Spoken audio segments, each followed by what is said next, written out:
What's up, good movie lovers? Welcome to The Hunger Games Movie Night. I review movie previews. We all know The Hunger Games is a blockbuster trilogy in the printed world, and now Lionsgate is adapting it into a film trilogy. The first installment just came out earlier this year in March, The Hunger Games, and it'll be followed by Catching Fire and Mockingjay. As this trilogy unfolds, it's time to take a look at what exactly happens during the adaptation process of taking a story idea from one medium and translating it into another. Is The Hunger Games a truly great movie? Are there improvements that could have been made? What worked? What didn't? What were the successes and what were the missed opportunities? I have no preconceived judgments regarding it. My focus is going to be, is it a good story and is it effectively translated on the big screen? If you've never listened to a movie night before, it's a feature-length analysis of the film. The idea being that on your end, you have a copy of the film, whether it's on Blu-ray or DVD, or you're streaming it. You queue up that video, and then you queue up this audio, play them at the same time, and at that point, we're watching and analyzing the film together. So go ahead and queue up your copy to the Lionsgate logo and press pause. Before we begin, I just want to note that there will be moments of silence in order to preserve the continuity and the sync with the film. So there might be moments where I don't speak for 10 to 30 to 60 seconds. Nothing's gone wrong with the audio. It's just me taking a pause and gathering my thoughts. After the movie ends and the commentary finishes, let's meet up again to summarize our thoughts and feelings about the movie. Prepare to press play for The Hunger Games in 3, 2, 1. Lionsgate has become the Miramax of the 2000 teens. It is a studio which supports its filmmakers and their vision, even if it is risky and a little uncommercial. In this case, they have a very commercial product, a safe bet, the adaptation of the multi-million copy selling Hunger Games trilogy, The Hunger Games being the first installment, Catching Fire and Mockingjay soon to follow. I guess at the end of 2013 next year, we will get Catching Fire.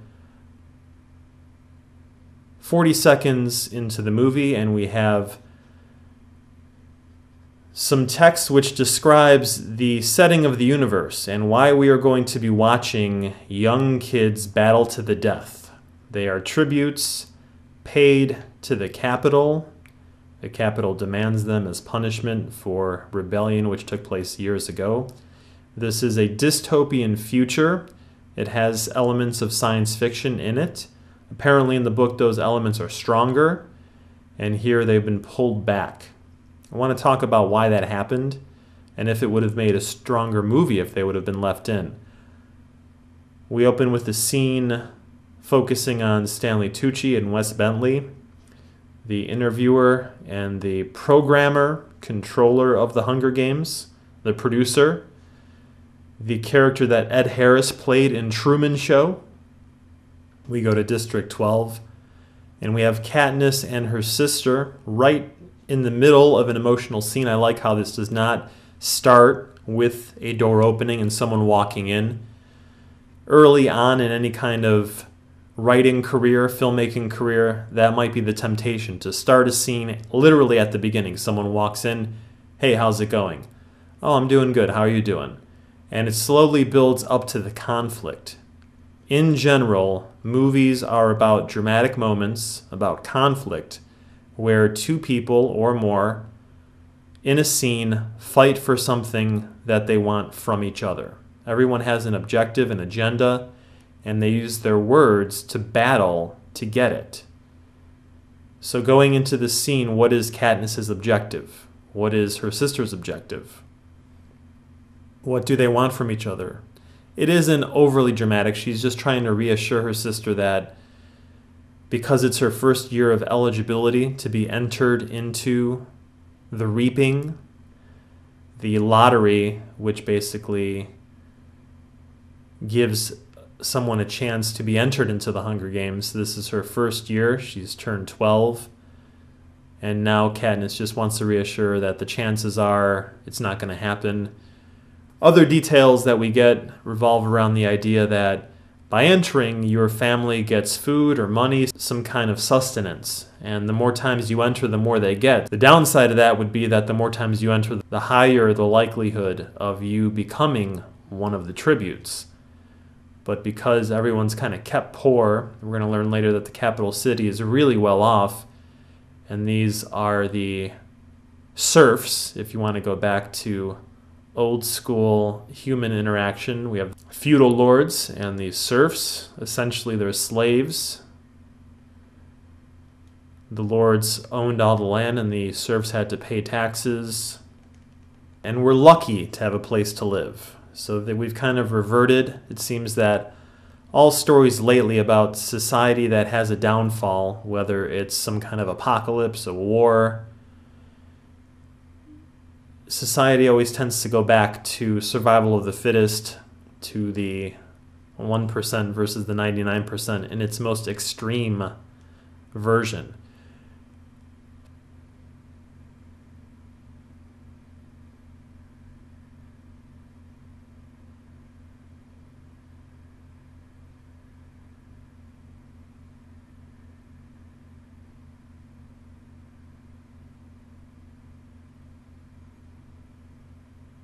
Four minutes, 33 seconds. Katniss is in the woods. We have a nice visual here of her crumbling the leaves in the wind, taking the leaves in a certain direction.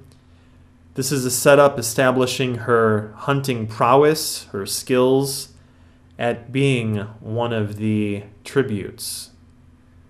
This lets us know that she's going to be able to take care of herself and prepares us for her victory. Of course, she's the main character, and as with any story, it's really not about the end in terms of is she going to win or not. It's about the struggle of the journey. We always know our hero, for the most part, is going to be victorious. The question is, how is that going to happen, and is it going to be entertaining? Is it going to be gut-wrenching in all its dramatic efforts to take us through this ringer, just this stressful, dramatic, emotional journey? That's what we want. Gale, played by Liam Hemsworth. This is the brother of Chris Hemsworth, also known as Thor. Liam can also be found in The Expendables 2, and I believe he's going to be in the remake of Red Dawn. So the Hemsworth brothers have a very good agent. He doesn't really have a big role in this film. We have him established here as a friend/love interest, and we'll see him periodically throughout the film. Apparently he has a bigger role in the next one, when we get some good old-fashioned soap opera, who is she going to choose? Because later she's going to fake a romance with Peeta, and then fake emotions plus real emotions, plus the audience and what they want and what she wants. It's all going to lead to some good old-fashioned Team Edward, Team Wolfboy. I forgot his name.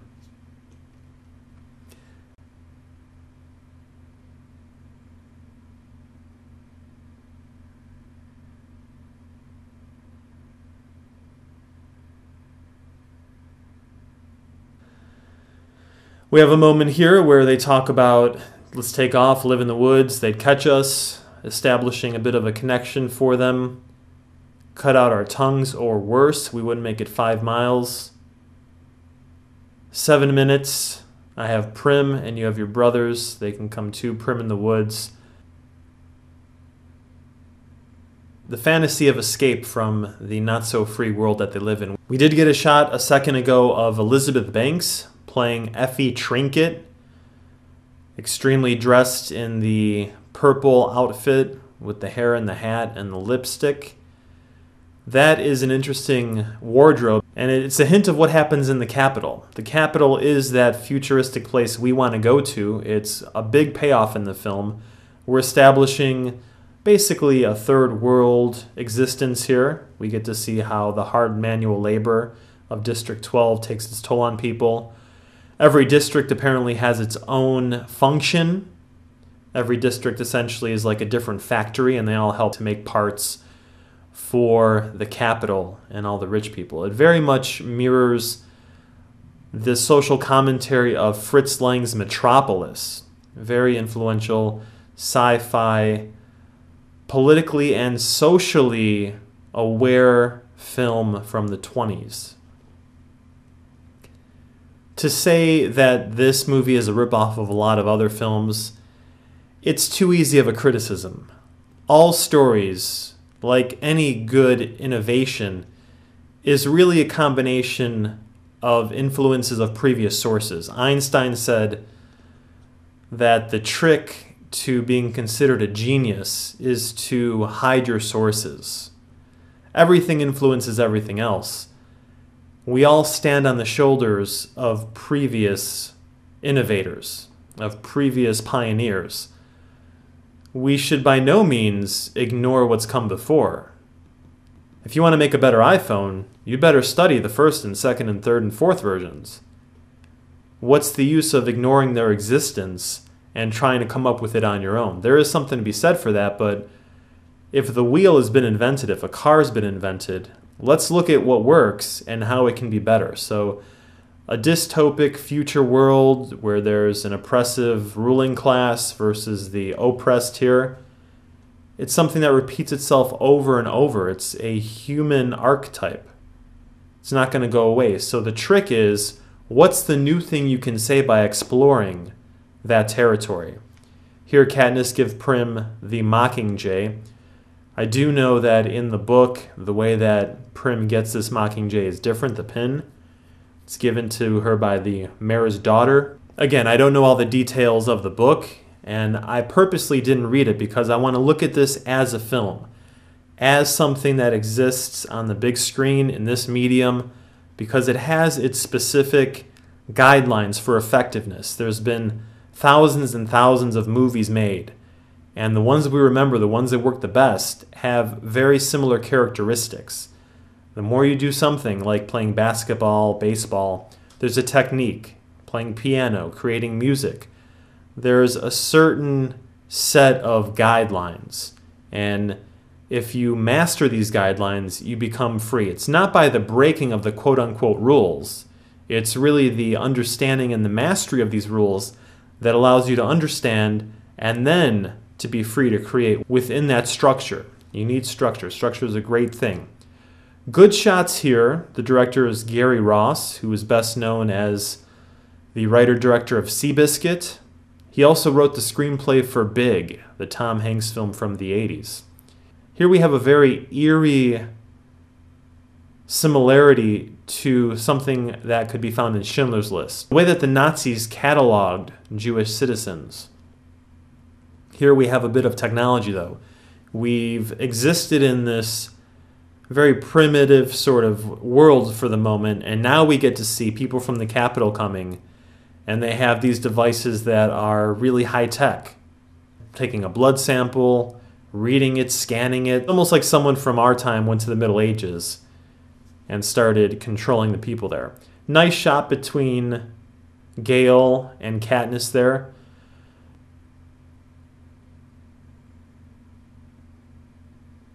Film really works when it captures the emotions that are going on between characters with close-ups.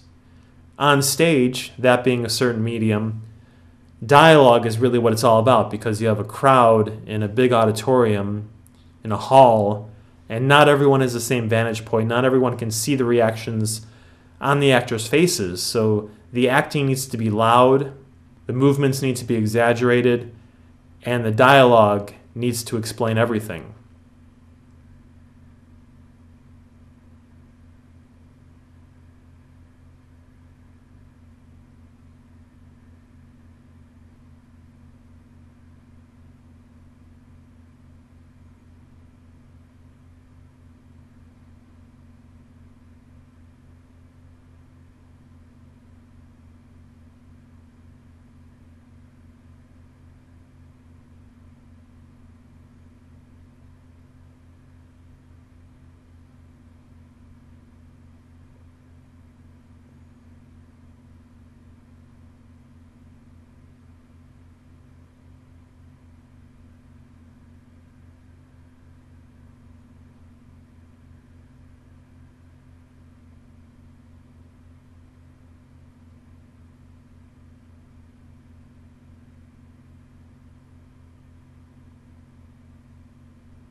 13 minutes, 10 seconds, we have a propaganda film from the Capitol. Check out Russian cinema for this, or anything World War II. There are a lot of films like 1984 that would do something like this, where anytime there's a totalitarian leader, dictator in power, there are going to be films that convey a propaganda message, something that is selling a certain ideology to people. This is how we remember our past. 13 minutes, 53 seconds. I like how Effie has her eyes closed and she is reciting it by heart. She knows it. Really fascinated with her outfit and her design. I wish she would have had a bigger role in this film. She's an important character that really disappears from the middle of the movie onward. The filming of this is a little bit erratic. I don't really understand why it has to be so jittery. Camera should reflect inner emotion of character. Generally, we focus on the main character. This is an important moment here. 14 minutes, 40 seconds, as she's going to open up the name. The close-up should be on Katniss. Instead, we get a wide shot of Effie reading the name, Primrose Everdeen. And then we cut to Prim, and then we cut to Katniss. Who is the character that cares the most at this moment? Who is the character that is worried the most? Who is the character we emotionally identify with? Who is the character that is the focus of the film? It's Katniss. More powerful cut should have been Effie about to open the paper, cut to Katniss, maybe with her eyes closed, but a close-up of her face. And we hear the words as she hears the words, and we get her emotional reaction at that moment. We miss it by a full second at least. And it's kind of a medium shot. We don't get the close-up when we do see her. It focuses on Prim walking, she tucks in her shirt, and then Katniss runs out and volunteers this tribute because it's her sister. And that's a very heroic thing. It endears us to this character. An important thing about the main character is that we have to like them. We have to be on their side. We don't necessarily have to agree with what they want.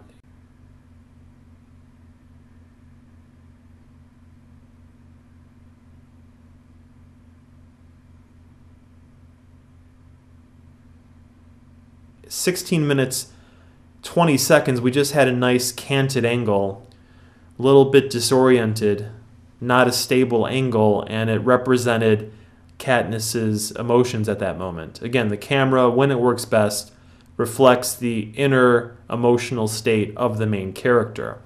So having constant shaky cam doesn't work because it's too much. That indicates that the character is always going to be nervous. She's nervous nonstop. Everything needs to be proportioned. In the end, less is more is always a preferable attitude to take. It makes things powerful when you have less of something. Familiarity breeds contempt. So here Peeta is now chosen, and we get a medium shot of him in the crowd. Now that's a nice shot because he's not our main character, and with a medium shot showing other faces in the crowd, we get this idea that it can be anybody. We're not really sure who he is just yet. And within that moment of that shot, we see one face kind of go into shock. One face is surprised. And it's a nice way to say that it could be anybody. It's a lottery. All these faces are basically the papers in the bowl.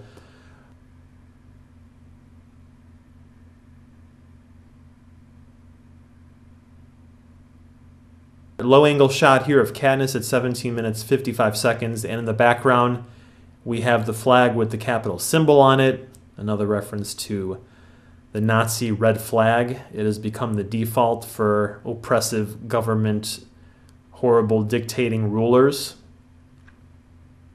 It's become an archetype, it's become a primal image in our mind. It's something that can just directly access the emotions of fear and feeling like someone is in control of you. And it feels like someone beating you down. It feels very dangerous. So why bother going with another color? Red is a color that makes people uneasy. Go into restaurants. You notice that most restaurants do not have extreme colors. Green, red. In terms of the brightness, even yellow, it tends to be diffuse colors. Gray, cooler blue, browns, maybe darker reds, violets, even purples. Colors really have a resonance. When something happens in a movie, we need to see the emotional effect of that thing.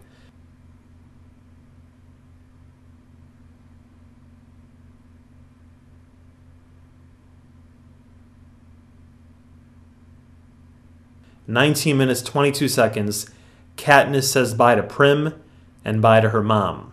She's given a moment to prepare to leave her home and go off to the Capitol to fight.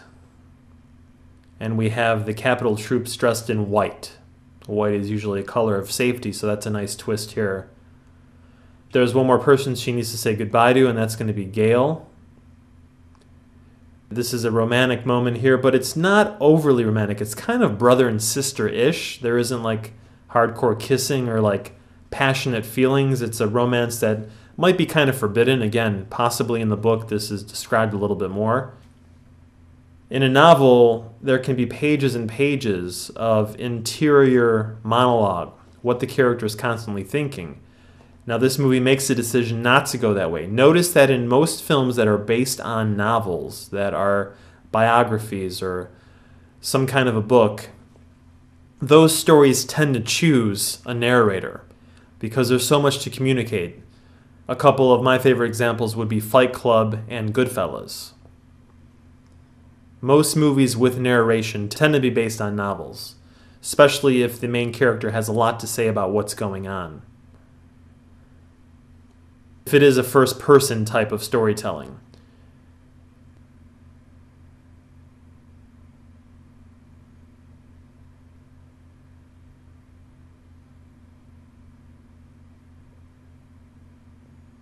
"21 minutes, we get a POV shot from Katniss's point of view as she enters the train. That's good. That's justifying the shaky cam aspect. And here we have a classic story structure of being taken out of the known world. This is a very Joseph Campbell hero's journey approach.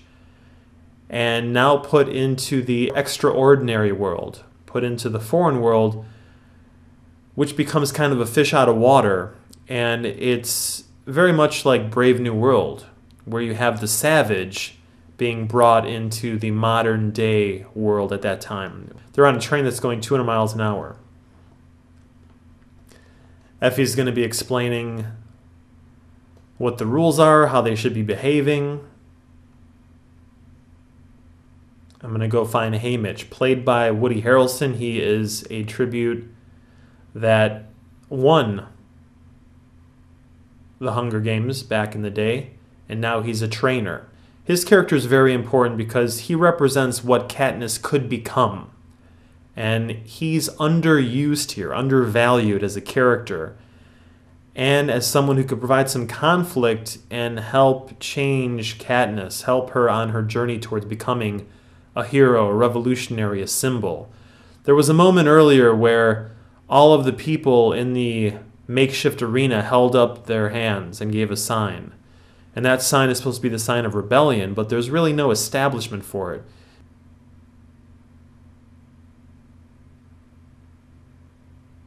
We do get some flashback moments here, 22 minutes, 45 seconds, as Katniss looks at Peeta, of a time when in the past she was hungry and he helped to feed her. This is a great character. Woody Harrelson really plays this well. He's drunk. He's well-dressed. He was taken out of his district. And now he has the opportunity to live the high life, but he just keeps himself drunk. He just keeps himself sedated, medicated. There's something unpleasant about who he's become.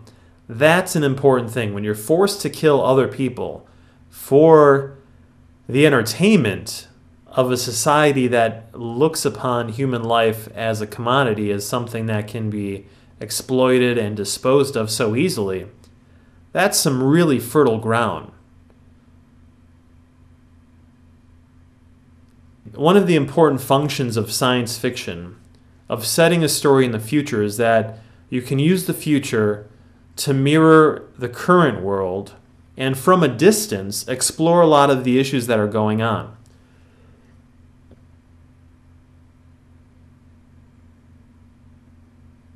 Embrace the probability of your imminent death.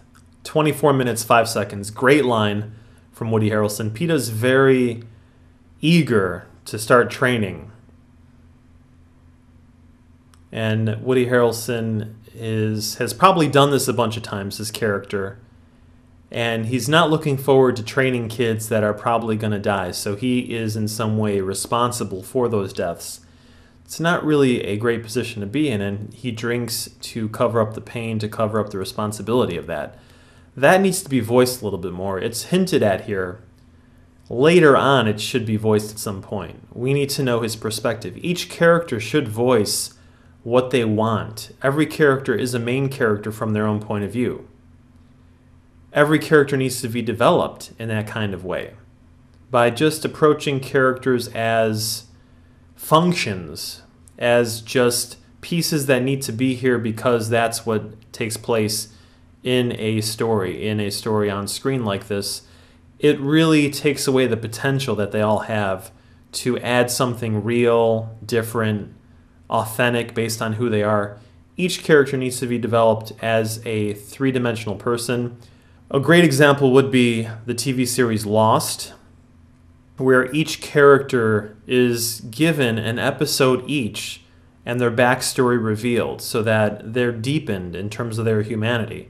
So that if they die, if they undergo some kind of stress, we know who they are, we know what their emotional reactions to the situation is, and we know why it matters or why it doesn't, and it affects us. We want to be affected. We go to the movies, we watch stories because we want to see something that we're not going to experience in our life, and when we sit in that theater, we have an out-of-body experience where we go to a fantastic universe and we get to participate in something that will not take place to us once we return to our physical form. Once we go back, much like in James Cameron's Avatar, we return into the skin of a human existence here. When the lights go down in the theater, it very much is just our consciousness focusing on the screen. So we want to feel something. We want to be affected.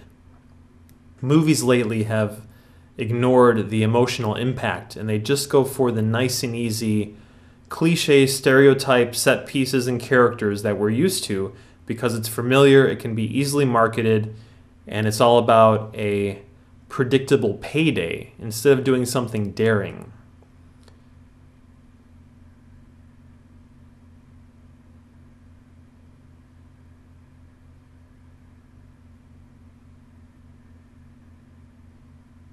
"27 minutes, 5 seconds. We have a scene at the breakfast table. They're all sitting around. And this character, Woody Harrelson, Haymitch, is explaining what's going to go on in these games.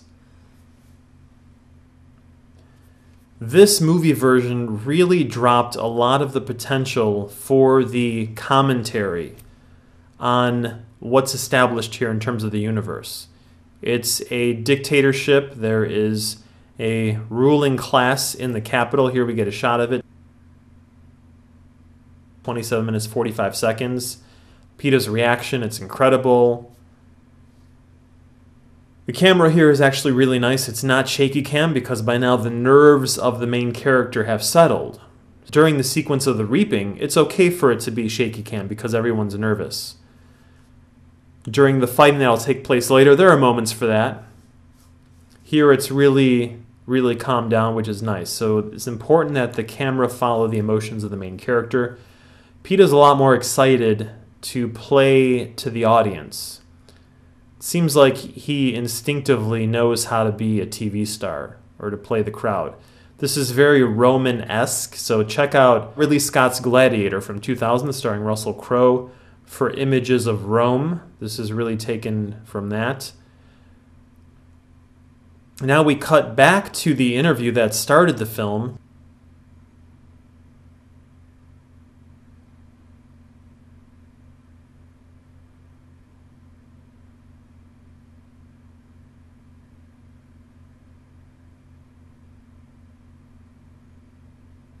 "28 minutes, 59 seconds. And we have voiceover as Katniss is getting ready. She's getting prepped. I guess this is kind of what happens when you get to be on American Idol. Some quick moments here of how people are dressed. Very hyper-colored hair, long eyelashes, outlandish clothing. Totally fascinating. I want more of this. This is really interesting, and this is commentary on the society here, on the values that they have. This is really about exploring values, about what's important in a society, and this movie could be totally raw and in your face in that respect.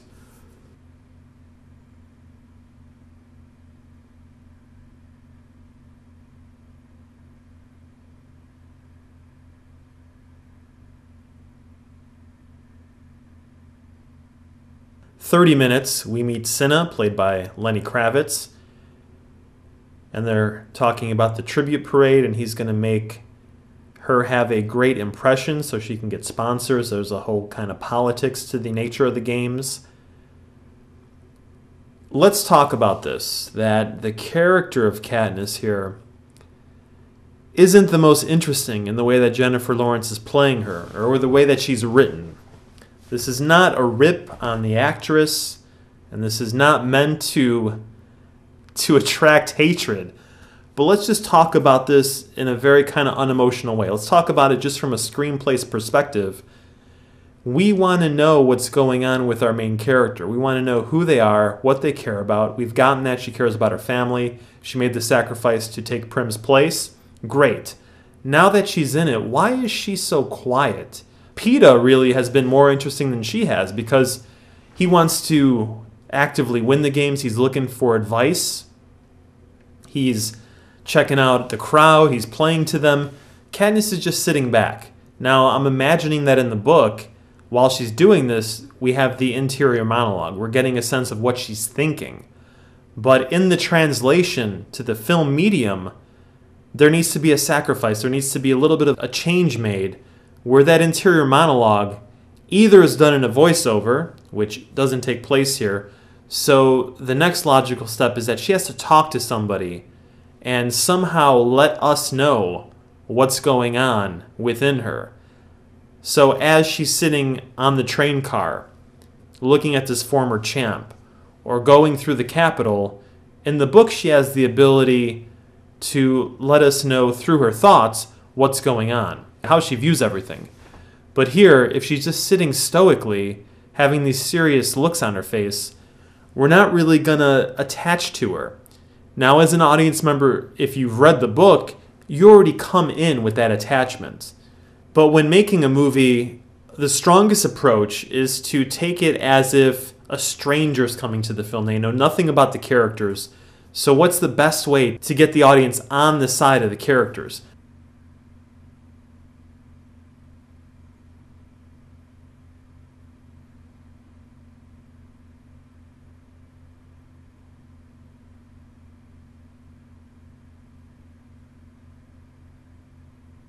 Great moment here, 32 minutes, 40 seconds. We get a glimpse of the city here and how the audience reacts to them. Peeta playing up the whole TV show aspect of it. If they hold hands and raise hands here, the audience will cheer. We get to see everyone how they're dressed. The flames roaring off their back here. the huge TV monitors. And then we have Caesar Flickerman commentating and getting the audience hyped up. The kind of future version of a Ryan Seacrest, possibly. This does have some American Idol-ness going on to it. Donald Sutherland is playing President Snow, who knows all the secrets of what's going on with the districts and the inner workings of the Capitol and the political process, which in future installments we are going to learn more of. This is an establishing film. It's the first installment, so in the bigger structure of a trilogy, this is essentially the first act of a bigger movie. He's going to give a pretty standard ruler sort of speech here, get the crowd all whipped up. Happy Hunger Games, and may the odds be ever in your favor, even though only one of you can survive. Katniss is on a journey right now from becoming someone who was just a cog in a machine, someone who just went along with how everything works, to starting a revolution, to igniting it. There are already undercurrents when we had the people in the crowd raising their hand in the symbol of revolt. And what she does here, what takes place during the games, is going to fan those flames of unease and create a boiling point. It's going to come to a crescendo, and the dam is going to burst, as the next movie is called Catching Fire. So again, that revolution catches fire. Great set design here. This is futuristic enough. It's otherworldly enough, even though their outfits are kind of Dune-ish. Watch the David Lynch early 80s film starring Kyle MacLachlan adaptation of Frank Herbert's Dune for their kind of body outfits. But it's a little bit flashier here. They kind of have a bird element going on. Great contrast to what we saw earlier. Again, she is in that fantastic world, the unknown world she's journeying through. She has her own bedroom. It's as big as her house back in District 12. Nice moments here where she's touching everything, just truly transported to the future. She was living 300, 400 years in the past. Now we get some glimpses of nice technology where her window becomes a TV screen. She can set it to a different image. Not so fantastic. Today we get the sense that this could be possible within a few years. Now we get a nice visual for her longing for home, familiarity of the woods.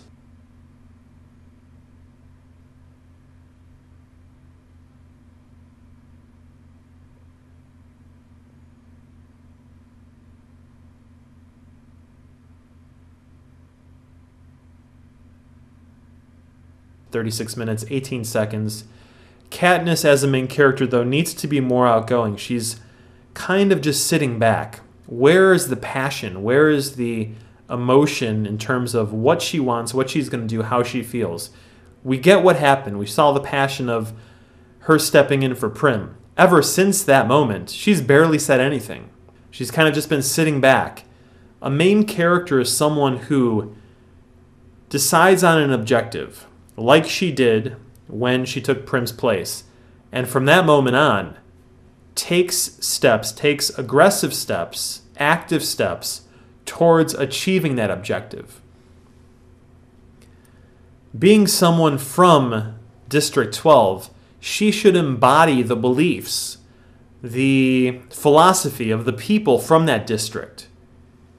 If she's going to be a revolutionary, if she's going to help this revolution to catch fire, let's feel the embers, the heat of the embers that are within her. And as she continues to go further and further into this world, those embers turn into a small fire. It starts to roar a little bit more. Let's see her become this new person. Now, the way that a person becomes someone new, someone different, is to be put through stress, taken out of the comfort zone, put up against opposition, put into conflict, and forced to change who they are. As was said by Kilgore in Apocalypse Now, you can either surf or you can fight. Or if we want to go Shawshank Redemption, either get busy living or get busy dying. Shawshank Redemption being another film that uses narration to give us access to the characters more. Taxi Driver, also the Martin Scorsese film, does that. Though Taxi Driver is not based on a previous work. It's an original screenplay by Paul Schrader.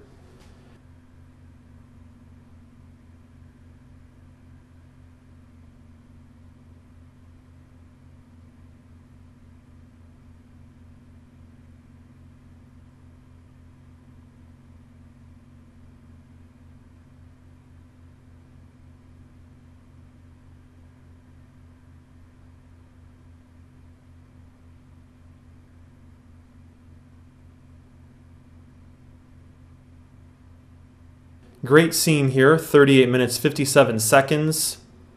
Around the dinner table. Katniss still plays it very low-key. Peeta is the one who is very aggressive.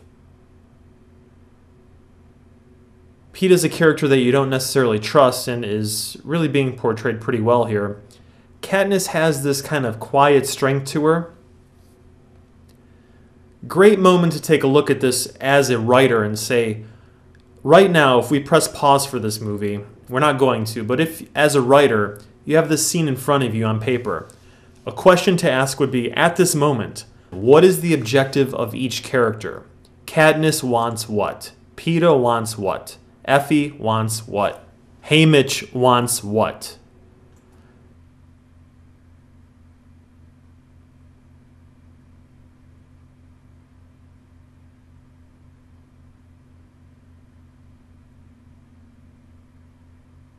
We should know by now, 40 minutes, 40 pages into the film, into the screenplay, what is it that each character wants?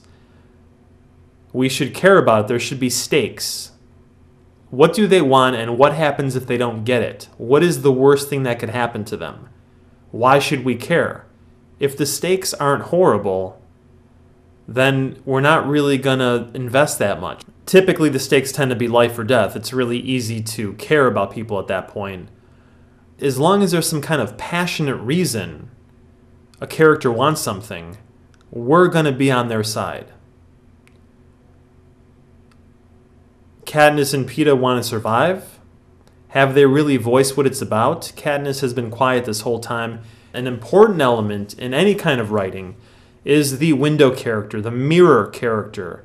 I like to call it the confession cam character after a device used in reality TV shows, which essentially gives us access into the inner workings of each character. If you look at something like The Bachelor, Bachelor Pad, Survivor, The Amazing Race, Hell's Kitchen, whatever the reality TV show.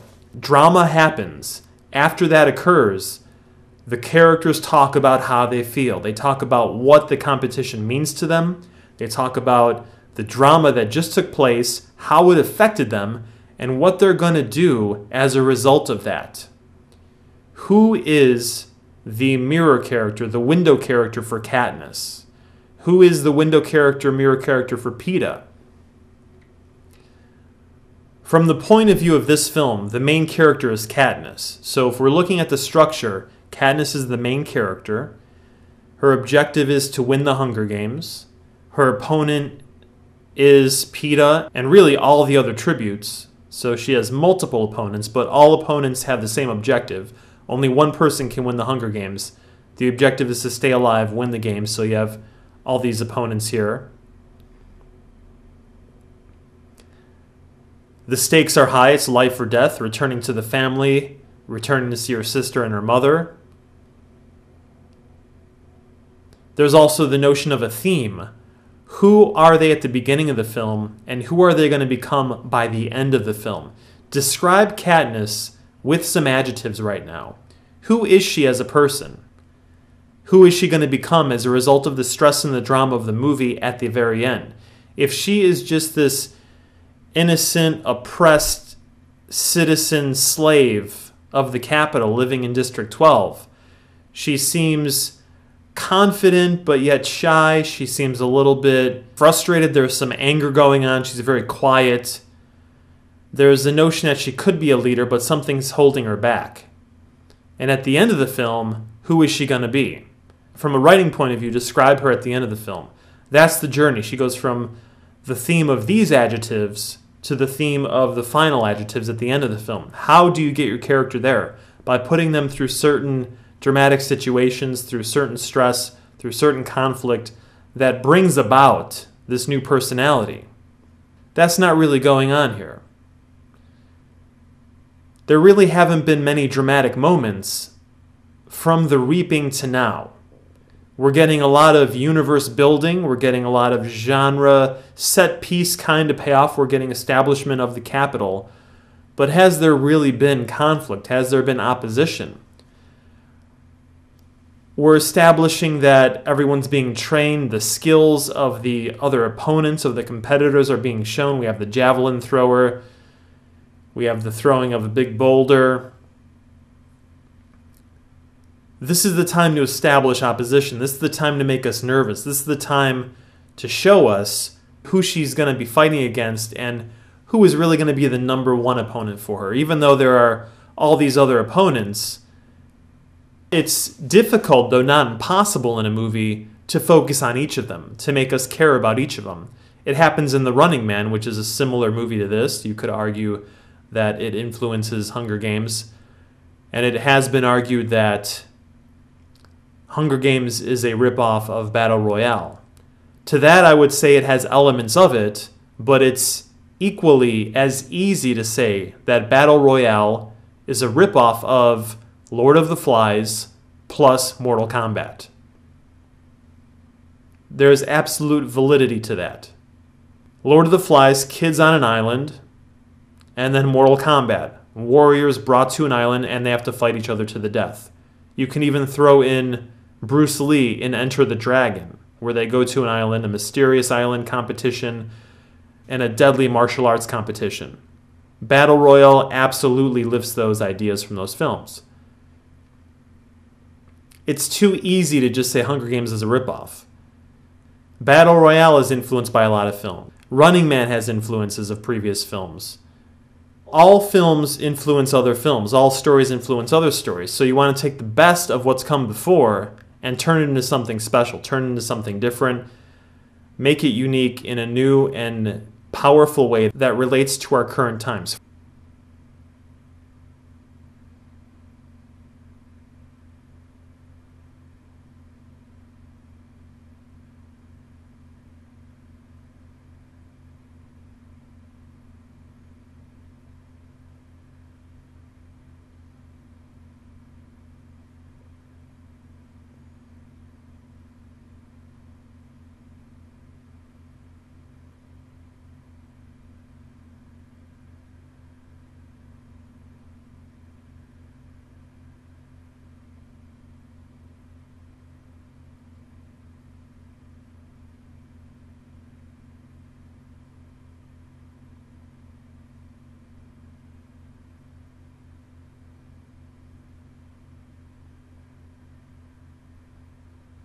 "46 minutes, 35 seconds.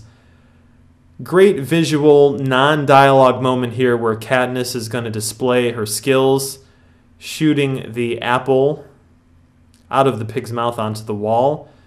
All the rich upper echelon folk here talking amongst each other, ignoring her. She misses her first shot, then hits the next one on the bullseye, and then does something shocking here to make an impression. That's a great moment for her character to be revealed. It shows us a little bit of what's going on inside of her. But still, we are absolutely missing that Greek chorus. The Greek chorus being a function back in the day of communicating to the audience what's going on within the character. It's a soliloquy from a Shakespeare play as the character reveals how they feel. So Katniss, 47 minutes, 40 seconds into the movie, has not talked to anybody yet about how she feels. She's a very solitary character. That's fine if that's who she is in the book. But again, the book is a medium where we can read her thoughts. Film, if there is going to be no narration, requires that she verbalize these thoughts, these hopes, these fears to someone else. And that would actually strengthen that other person in our minds. We would connect. We connect to Wilson the volleyball in Castaway because Tom Hanks has invested his emotions in that would-be friend. He's alone on an island, and he needs someone to talk to. And as Wilson is floating away at the end of Castaway, we have tears welling up in our eyes. That movie made us care about a volleyball because it was the emotional connection that Tom Hanks had with it. It's the emotions that are in Wilson as transmitted by Tom Hanks. We need to have characters that connect with the main character. And because they connect with the main character, we connect with them.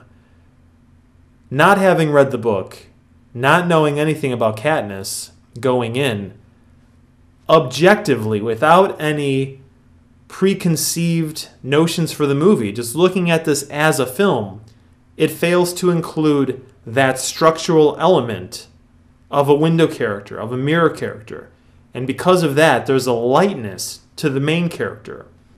We need to know who she is and why we should care. We had a moment at the beginning with Prim. Prim was her window character. She was the character through whom we gained access to the main character. But now that Prim is gone, who is it going to be? We cut to a scene which is important with President Snow and Wes Bentley playing Seneca. We need to have moments like this for the bigger picture of the universe, the behind the scenes. Great moment here because the nature of the games is explained. President Snow says, the games are all about giving people hope. It's the only thing more powerful than fear. Instead of rounding 24 kids up and executing them and trying to rule by fear, you give everyone hope. You give everyone the notion that it could be me that gets out of this life and gets to be part of the better life. And essentially, that is a window character moment for President Snow. He's talking to Seneca about how he feels, about why the games exist, and Seneca is learning something. So for us in the audience, it establishes that bigger universe, and we get to know why the powers that exist allow these games to exist. And now we cut back to a moment where, again, everyone's around a dinner table. This is like the third time characters meet around a table, and they're really discussing things. There hasn't been hardcore emotional drama. When you have two characters or more in a scene, and there's drama, there's conflict, it's really because characters have strong desires. They want something in a powerful way, and they're not going to back down until they get it. They're going to fight with each other. They're going to dig deep and unleash emotional warfare against each other. We haven't had that yet. Nice shot of the crowd here, 74th Annual Hunger Games. Very much like The Voice or American Idol or The X Factor. We get the citizenry of the Capitol in all their highlighted, outrageous fashion, knowing more about what's important in this future society would add an element to the story here. What do they value? The Hunger Games is one of the most important times of the year for the society, and everyone's really excited about it, so that tells us about it. But by giving us more of how they dress, why they dress that way, what they value, it's going to enrich the divide. It's going to give us more to think about when it comes to that agrarian peasant lifestyle in the districts versus this very superficial existence in the capital. What are the values that each culture has? And this story has the opportunity to allow those to clash, to bring characters that represent each of those societies together, and in the dramatic clash, have something to say about it. There's nothing wrong in having something to say. The problem in filmmaking today, in mainstream filmmaking, is that by having something to say, by having a strong point of view, there's a chance to alienate potential box office. If you say you're a Democrat, that means you're against Republicans, and vice versa. By being neutral, by trying to avoid these bigger issues, you become less offensive. You don't rock the boat, and everyone can be okay with going to the movie. But if it has too much of a leaning one way or the other, then you're going to be against someone. You're going to ruffle someone's feathers, and they're going to not want to see the movie. They're going to spread the word to their friends, and next thing you know, there's millions of dollars that have been lost because you've decided to have a point of view. The book apparently does have a point of view. Suzanne Collins is someone who was inspired to write the novel because of the effects of war, and she found a way to voice her concerns and her passions in a fictional way. That's the power of fiction, especially science fiction. You can take the world, put it through a funhouse mirror, and reveal something. That's what Alice in Wonderland's all about. That's what Gulliver's Travels is all about.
Important moment here, nice shot at 55 minutes, 5 seconds. We get a medium close-up of Cinna in the crowd. Then we cut to Katniss locking eyes with him. He nods his head, and we get the sense that he's kind of coaching her, giving her motivation to play to the audience.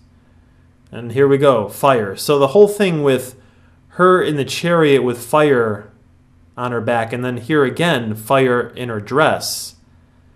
The notion that she is the one that's going to ignite change. She's going to be the one, the spark, that leads to something different. It's being foreshadowed here nicely through the visuals, but as a character, what is it within her? What is that thing that is within her soul, her spirit, that is waiting to come out? She isn't the most passionate character. It's kind of just being forced upon her. It's just, okay, you're going to be the main character, not because of what you believe, not because of the passion you feel deep down, but because it's just going to happen. It's a function of the story, and we're just going to make it happen to you whether or not it's deserved. Things need to be deserved. If a character's theme is going to change from the beginning of the film to the end, it should be like a dial. It should gradually go up, sort of like preheating an oven. It should go up degree by degree. There can be leaps here and there, but if it goes from 1 to 450 degrees like that, it is very jarring and it feels disingenuous. We want to feel like the character has earned it.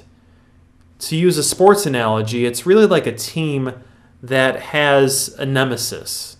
Being from Chicago, I'm very familiar with the Chicago Bulls of the 90s, Michael Jordan Chicago Bulls, who consistently lost to the Detroit Pistons in the late 80s. Detroit represented that opponent, that hurdle that the Bulls could not get past.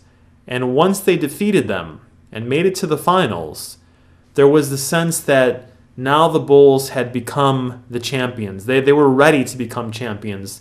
They had vanquished their demons. They were able to go past those shortcomings. They challenged themselves, found the inner strength, got past that foe, and now it was their turn to be champions. And they did it for 6 out of 8 years.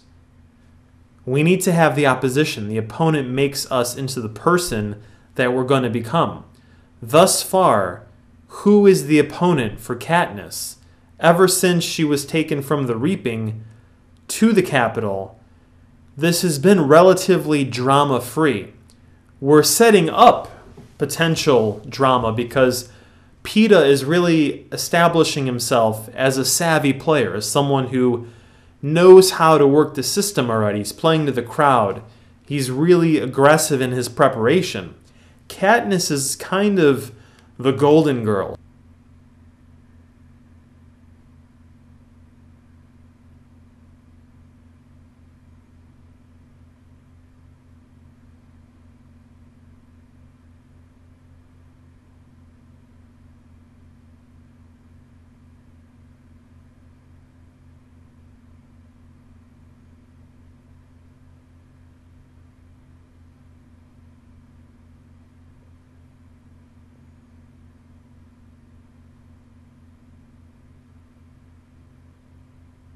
From a structural point of view, at 58 minutes 55 seconds, as Peeta is finishing the interview with Caesar Flickerman, who, by the way, Caesar Flickerman, probably the most developed character so far. Stanley Tucci playing him really well. You get his personality, and you really understand what he's about, what his objective is, and every moment he's on screen, he's going after that. He wants to be that center of attention. He wants the audience's love. He wants the audience's adoration. He's the man who brings you the Hunger Games. He wants that juicy moment, that tabloid moment when he's interviewing someone. What's that soundbite? What's that reaction from the audience that he can help to create because he's drawing something out of his interviewee? First real moment of conflict after the interviews, Katniss attacks Peeta. We see some fire, we see some passion from her. Nicely done. Technically, 1 hour into the movie, we are still in Act 1. In a film, the moment that structure is established of a main character pursuing an objective with an opponent in their way, having a theme, an established set of adjectives describing who they are in this moment, and the potential for those to change based on their objective, based on who they're fighting against, and stakes. When we have all that together, including the window character, someone that they talk to, someone through whom we gain access into their inner workings, into the change that's taking place.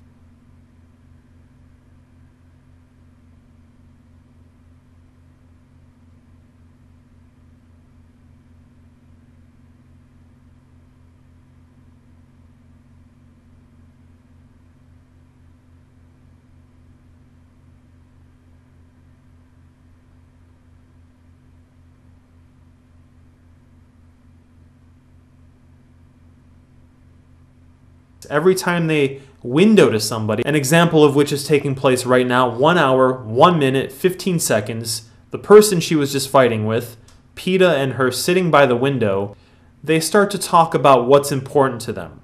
It's window character moments like this that allow us to see where the theme changes at, and if it's taking place at all. Once all these elements are established, now we begin Act 2. Act 2 is all about the pursuit of objective, and it is really all about conflict. It is a series of beaten sequences that happen because of decisions made by the main character and events that occur against them, usually created by the opponent. Once this starts occurring, this dance of conflict, this drama, we are continuously in Act 2, moving towards Act 3, whereby which the movie approaches resolution of conflict and character resolutions. What's happening to everyone? What's the emotional resolution? One of the best examples of emotional resolution would be Dark Knight Rises. Even though its structure isn't absolutely perfect, it has one of the best resolutions to a movie ever, and that allows us to overlook a lot of its flaws. And when you leave on an emotional high, you'll have a favorable impression of a movie. Just like in the restaurant business, the entire experience of a dinner can be going great, but if one thing goes wrong at the end, that's what you remember, and it taints the memory of that experience.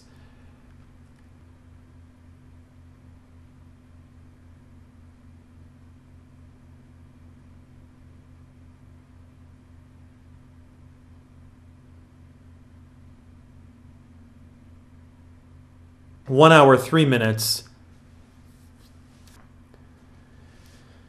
Katniss is in the elevator with Haymitch, and he's giving her some pointers here. You turn, find high ground, look for water. Water's your new best friend. This literally is the beginning of Act 2. When she rises up on the pillar and the buzzer goes off and the fight starts, this is Act 2. So we've had an hour and 3 minutes of Act 1. We've gone from District 12. We've been in the Capitol for a while. We've established the Capitol, though we haven't gotten a totally great sense of its politics, of what it's really about.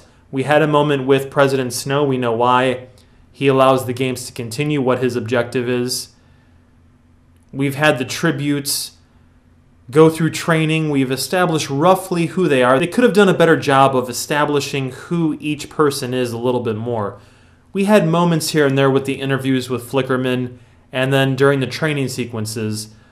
It could have been done a little bit better in terms of really establishing who these characters are. A movie that does it really well, in a very commercial, almost over-the-top comical way, is Running Man, where you get Buzzsaw, you get Captain Freedom, all these different enemies, all these different opponents that Arnold Schwarzenegger must fight against.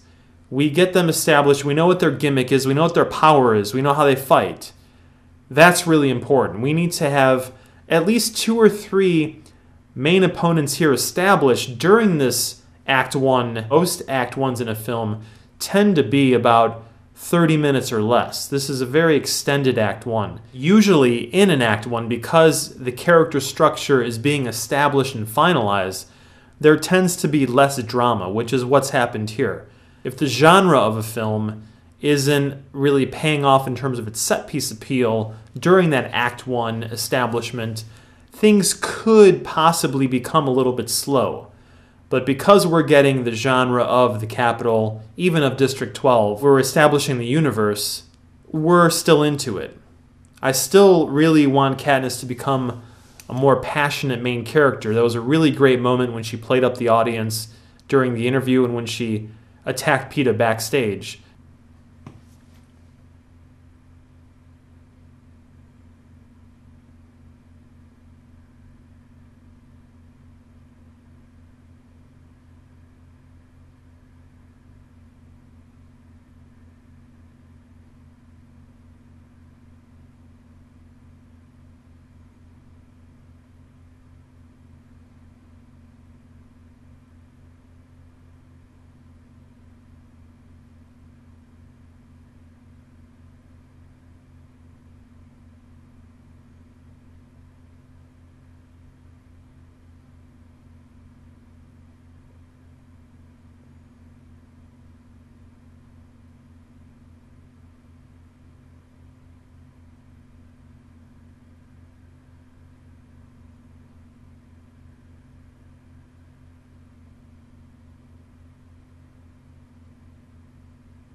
Nice moment here with Senna.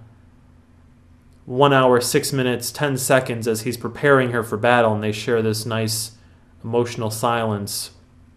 Now, having shaky cam at this moment, absolutely justified. It doesn't really occur so much. Low angle here, I don't know why that is. Take a look at every shot, every angle, and ask yourself, how is this communicating the emotional state of the main character? Camera reflects character. There's a lot of attention deficit disorder filmmaking, shaky cam quick cuts that became popular in the late 90s. That really was done because of what was thought to be MTV music video influence. Watch a music video and notice how many cuts there are per second. It's done to be stimulating. It's not done to communicate character emotion. In a film, camera reflects character. And here we have Katniss's point of view. We're getting establishing shots of the field, the weapons. Really great futuristic setting here of the control room. This is very Truman Show-ish, where we go backstage and we have Ed Harris controlling the world that Truman is locked in. We're getting shots of everyone watching the games. We're going back to District 12. We haven't seen District 12 since the first 20 minutes of the film. I guess these people have just been gathering out in the field to check this out all the time. They're poor, but they still have their projection TV, I guess. Okay, that'll work. Here we have Gale in the woods looking out in the distance. This is a nice moment. We get that series of shots there to establish all the people that have meant something to Katniss, what they're feeling, how they view her participation in the Hunger Games, how it's affecting them. Again, emotional impact. Any shot of emotional impact is always important. Stuff happens, but then we need to know how characters feel about what happens. This should be shaky cam. This should be very chaotic, bloody.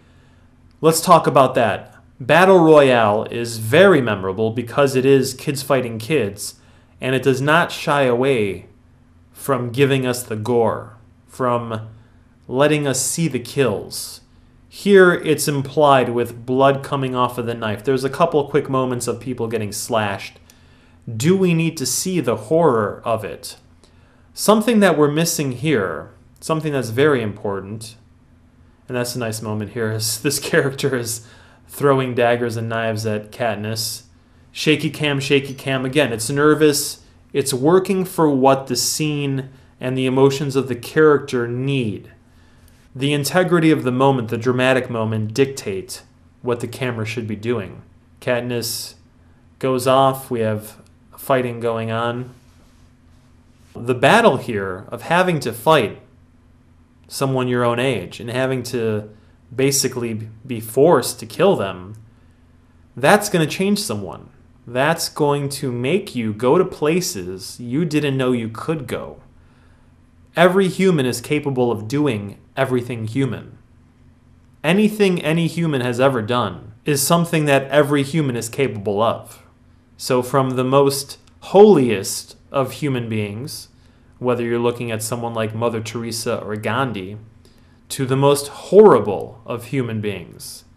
And in that case, we're talking about Hitler. When it comes to the actions of a human, all humans are capable of that. What's missing is proper motivation, is the setting, and then the following decisions that occur.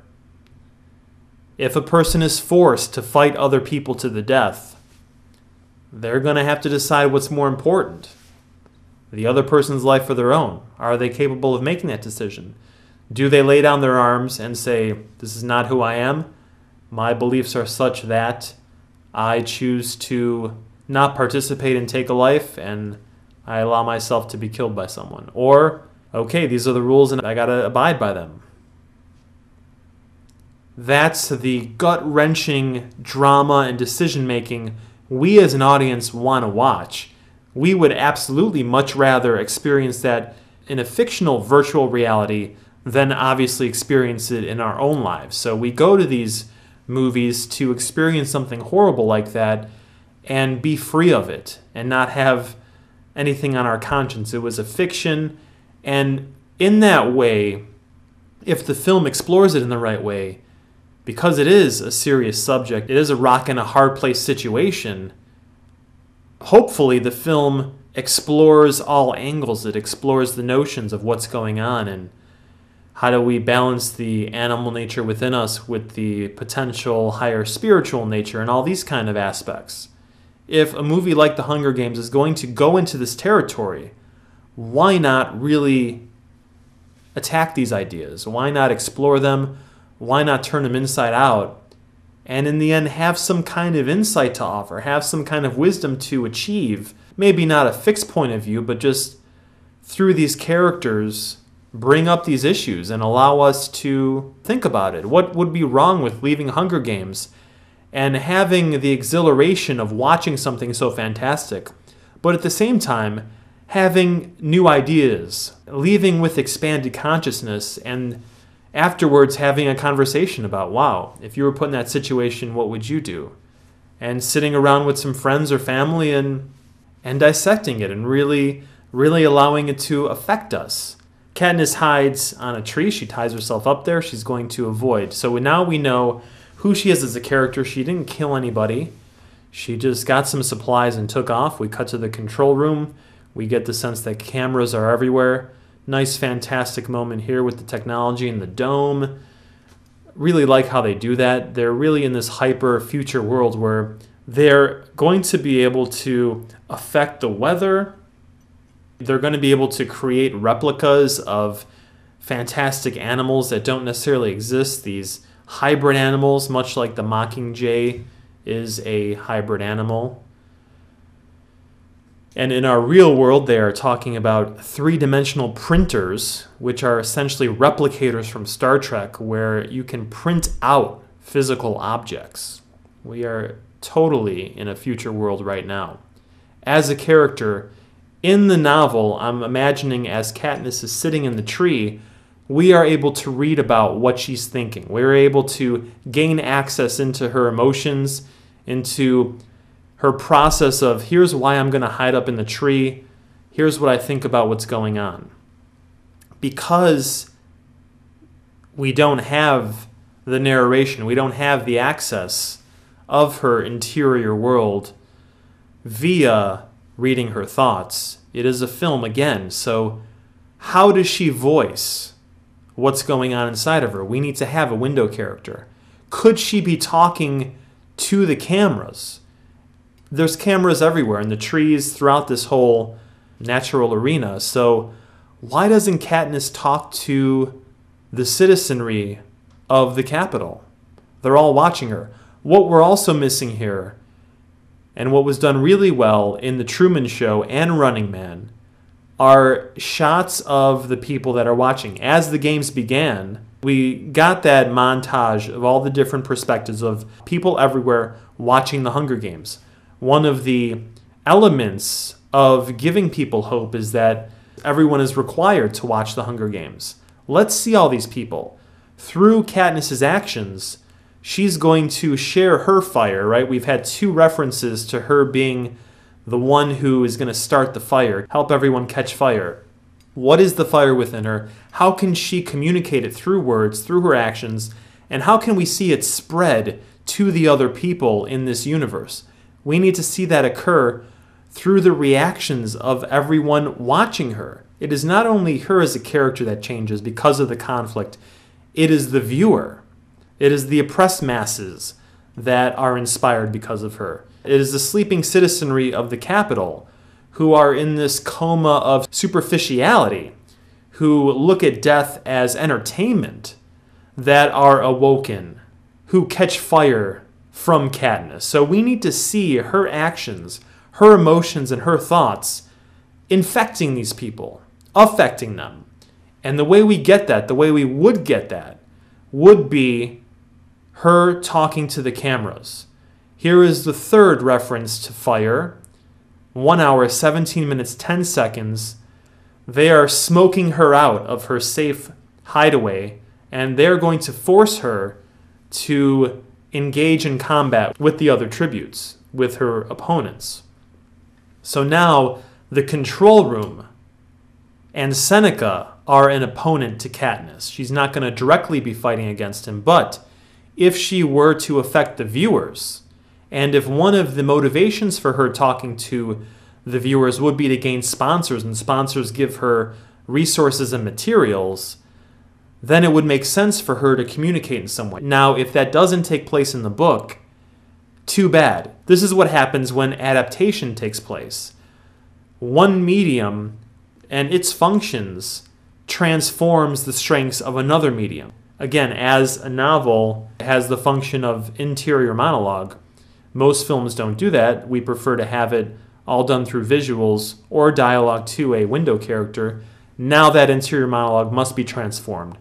That is the process of adaptation that needs to take place, and changes will occur. So we as an audience, we as fans of the property, as fans of the book, who really love it and want to see it taken care of, want to see its adaptation be done right, need to accept that some metamorphosis needs to take place.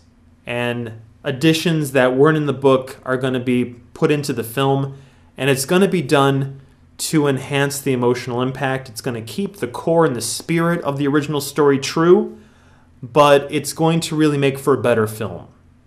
That's all part of the process, and we can't handcuff filmmakers and force them to really adhere to everything in the book, because what's in the book makes for a good book.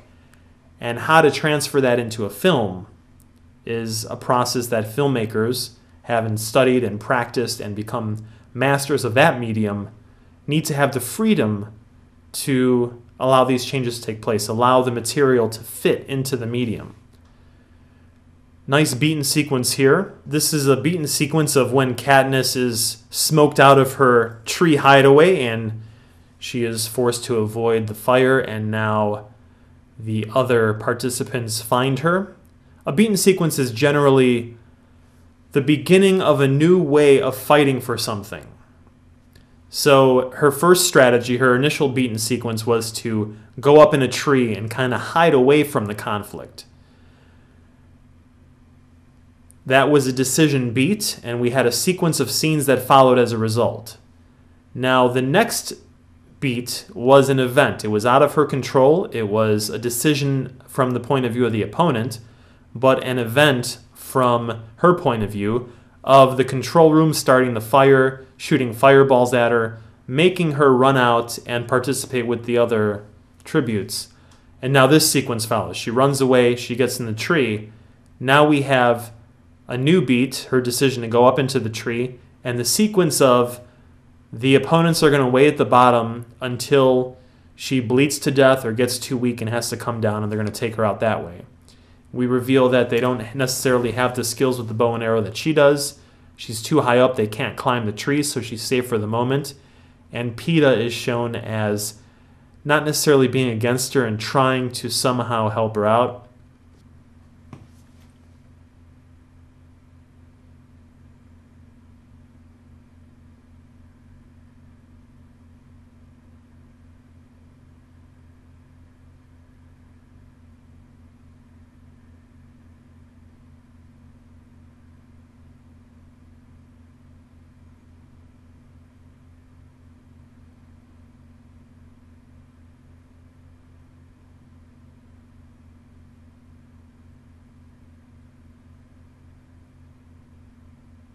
That's what I'm talking about. 1 hour, 21 minutes, 30 seconds.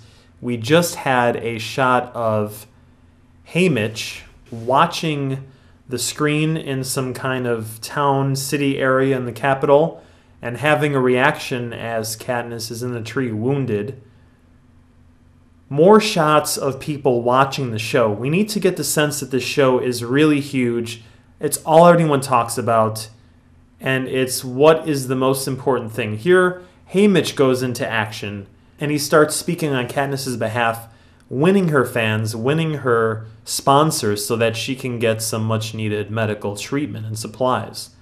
That was a great moment there. Haymitch cares about her. He wants her to obviously win the game, so now we know every time we see him, ideally, he's doing something to help Katniss win the games. That's going to be his objective throughout the rest of the film.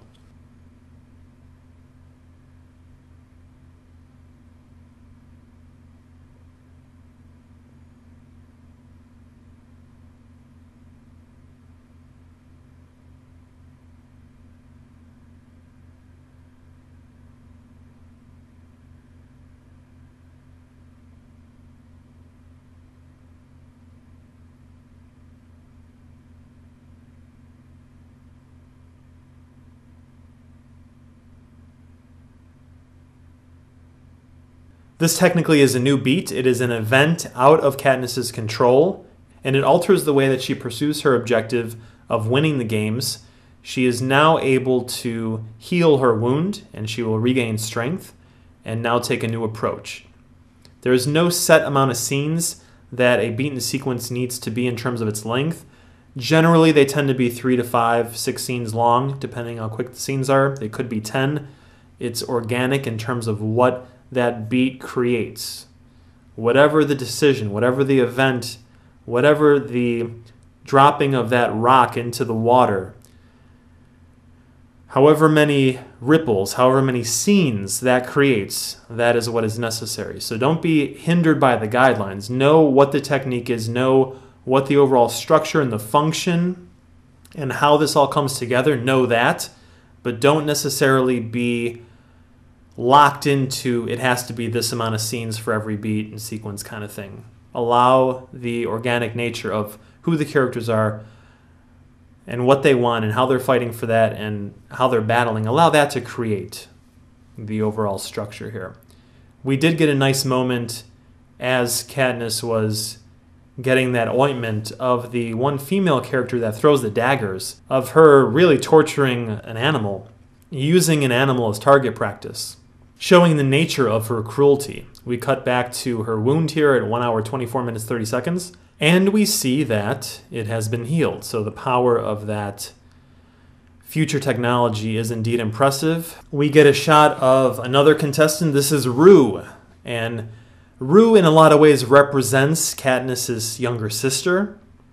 It is a way for her to kind of have that emotional connection. Prim is not on screen, and it is a bit of a mistake not to show her once in a while watching Katniss. Since she's not on screen, we're going to need to have someone that can bring out that sisterly aspect of Katniss's character, and Rue is going to be that character. This is an event. It's out of the control of the main character. Notice that previous beaten sequence was only 3 or 4 scenes long. The medicine arrives, she puts it on, she goes to sleep, and then she wakes up. Scenes are changes in location, or if the location is the same, if there is a jump in time, then it is a new scene. So jumps in time and changes of location. So up in the tree, below the tree, those are 2 separate scenes. Now this is a new strategy, so it is a new beat. It was really an event that started this beat because it was Rue that pointed to it.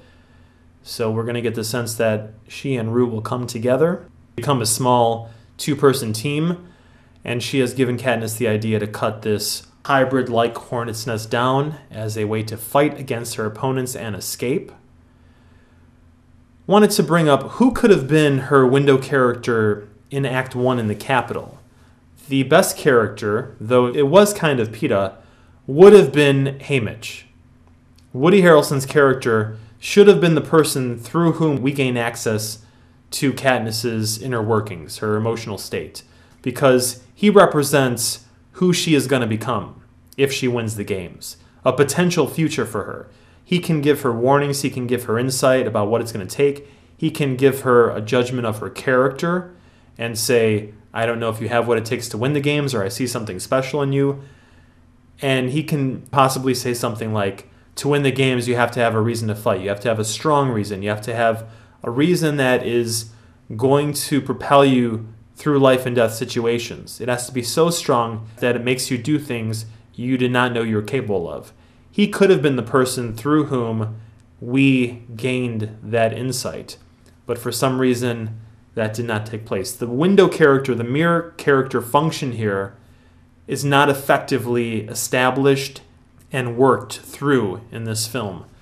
One element that needed a rewrite.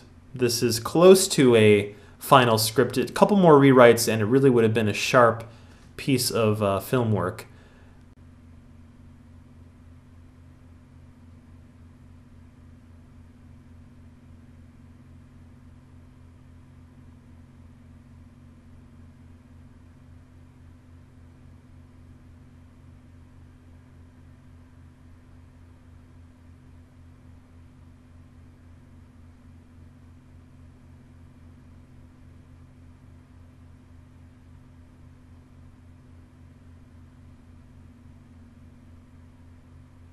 Good camera angle here, a good decision to alter the way it's filmed. 1 hour, 28 minutes.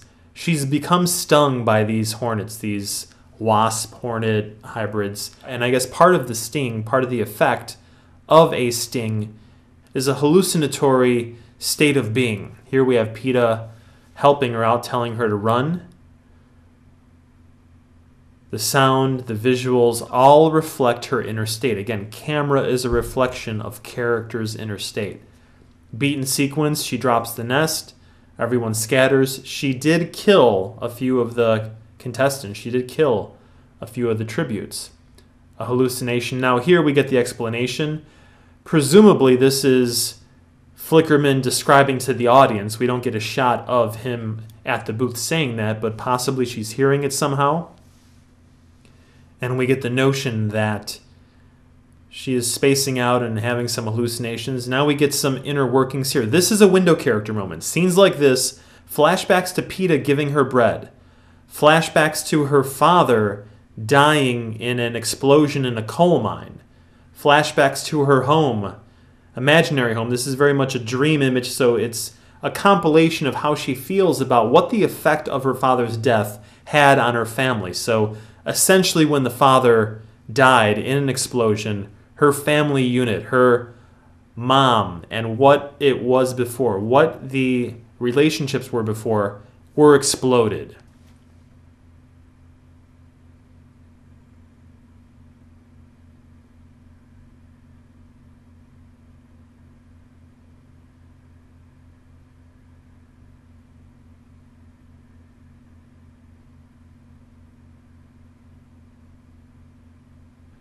It became shattered. We get a shot here through a warped mirror, 1 hour, 29 minutes, 59 seconds, as she is talking to her mother, who is kind of in a catatonic state, in a highly depressive state where she really doesn't want to move.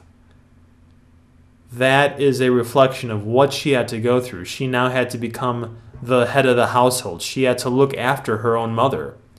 She had to look after her sister. She became the mother of the house. And because of that, she became cold and tough. And we're getting glimpses. So that is a window character function that hasn't taken place yet. The writer, the filmmaker know that we, the audience, require moments like this. Moments of high stress, moments of conflict. After they cool down, once they are resolved for the moment. She wanted to escape in that beaten sequence. She did. She was affected by this sting.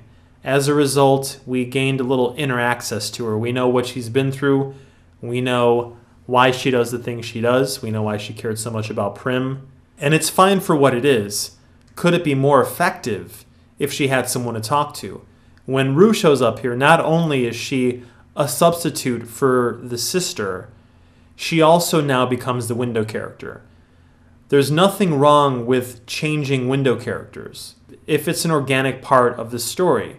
If you have a character that continuously goes into new situations, it's obvious that their window character can't necessarily follow them. So as we have Gale and Prim kind of being her window character in the earlier part of the film, as she goes off to the capital, it makes sense that they're not going to come with her. So now it becomes Peeta. It should have become Hey Mitch. And now as she's in the middle of the battlefield, obviously Peeta can still be a window character, but he's not around right now. And Hey Mitch isn't going to follow her, and there's no way for them to communicate. So now we bring in Rue.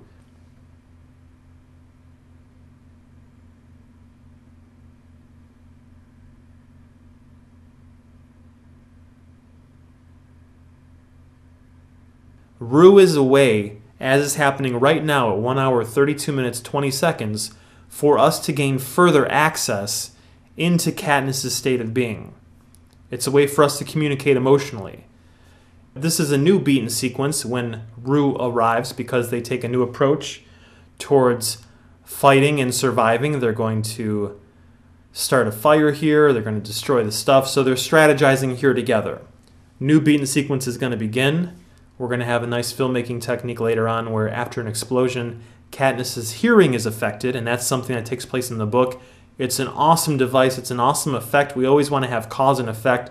We always want to have actions matter. If a character does something, we want to feel like it has an effect on them and it carries weight. If it doesn't affect them, then we kind of don't care about it. We kind of are like, okay, that happened. Let's just forget about it. But if we really feel the emotional impact, we respect what's taking place and we respect further action. The more that it affects the character, the more we are invested in everything that's going on, the more authenticity it has, the more weight it carries. Like the device of the whistle, it's a very unique way to establish some things in the universe. It's a great way to create a symbol that the whistle stands for the revolution later on, potentially.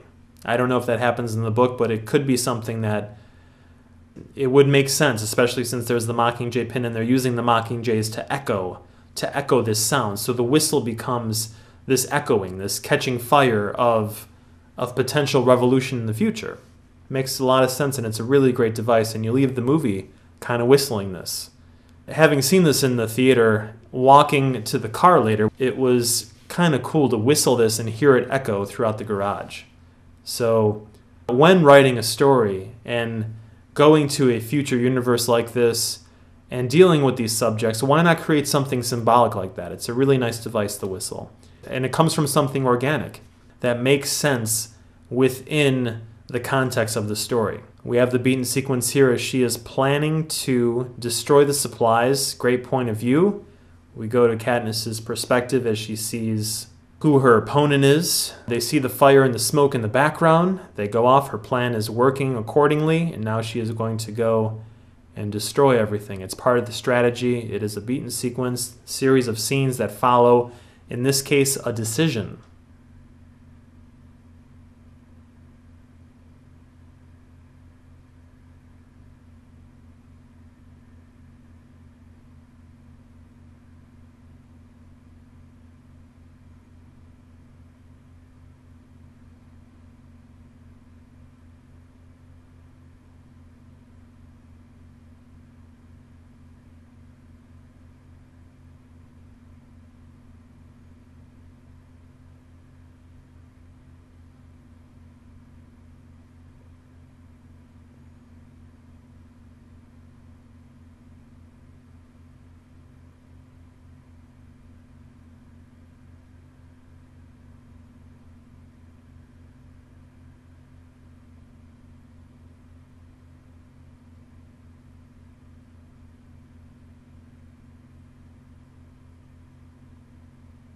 As she is going to take aim and try to ignite an explosion with these supplies, 1 hour, 36 minutes, 10 seconds, we are about 30 minutes into Act 2. Again, Act 1, the establishment of the dramatic structure here, took about an hour. And as we are 30 minutes into Act 2, when the main character is fighting for an objective with active opponents, and there is drama, there is conflict, we have to ask the question, is there a theme for Katniss? Has she changed at all? Is she on her way towards becoming someone different? Based on the conflict that's occurred, is the dial being turned? Or is there going to be a sudden jump for her thematic change? She has to, again, become someone who might ignite a revolution, who might become a threat to President Snow. Is she on her way to doing that? Has the conflict caused the stirring of a new personality, of new elements within her personality, of a new way of fighting, of a new way of being? The explosion here, really nice. And again, we get some good filmmaking here. Gary Ross using the camera to reflect the inner state of the main character. The camera is connected to the main character. So we get the sense here that she's disoriented. What unfortunately is going to happen is that we aren't going to have the continuity later on, that her hearing is impaired. What a great decision for a main character. Really reminds me of Die Hard, as Bruce Willis his character John McClane steps on the glass as he's fighting his opponents. And throughout the rest of the film, he has bloody feet. It's a rare example of an action hero who actually gets affected physically and mentally by the battle with the opponent. He becomes tired, he becomes discouraged, and he becomes physically weak. By the end of that film, he can barely lift that gun at the end to focus and shoot Hans Gruber. But having him with the bloody feet throughout the film, great choice, and it's continuous. It pays off, and there's continuity. Here we have a massive explosion, and it's now a disadvantage for Katniss to have hearing damage. Very gutsy choice. Unfortunately, it isn't focused on, and it doesn't become something that is a hindrance to Katniss as the events unfold.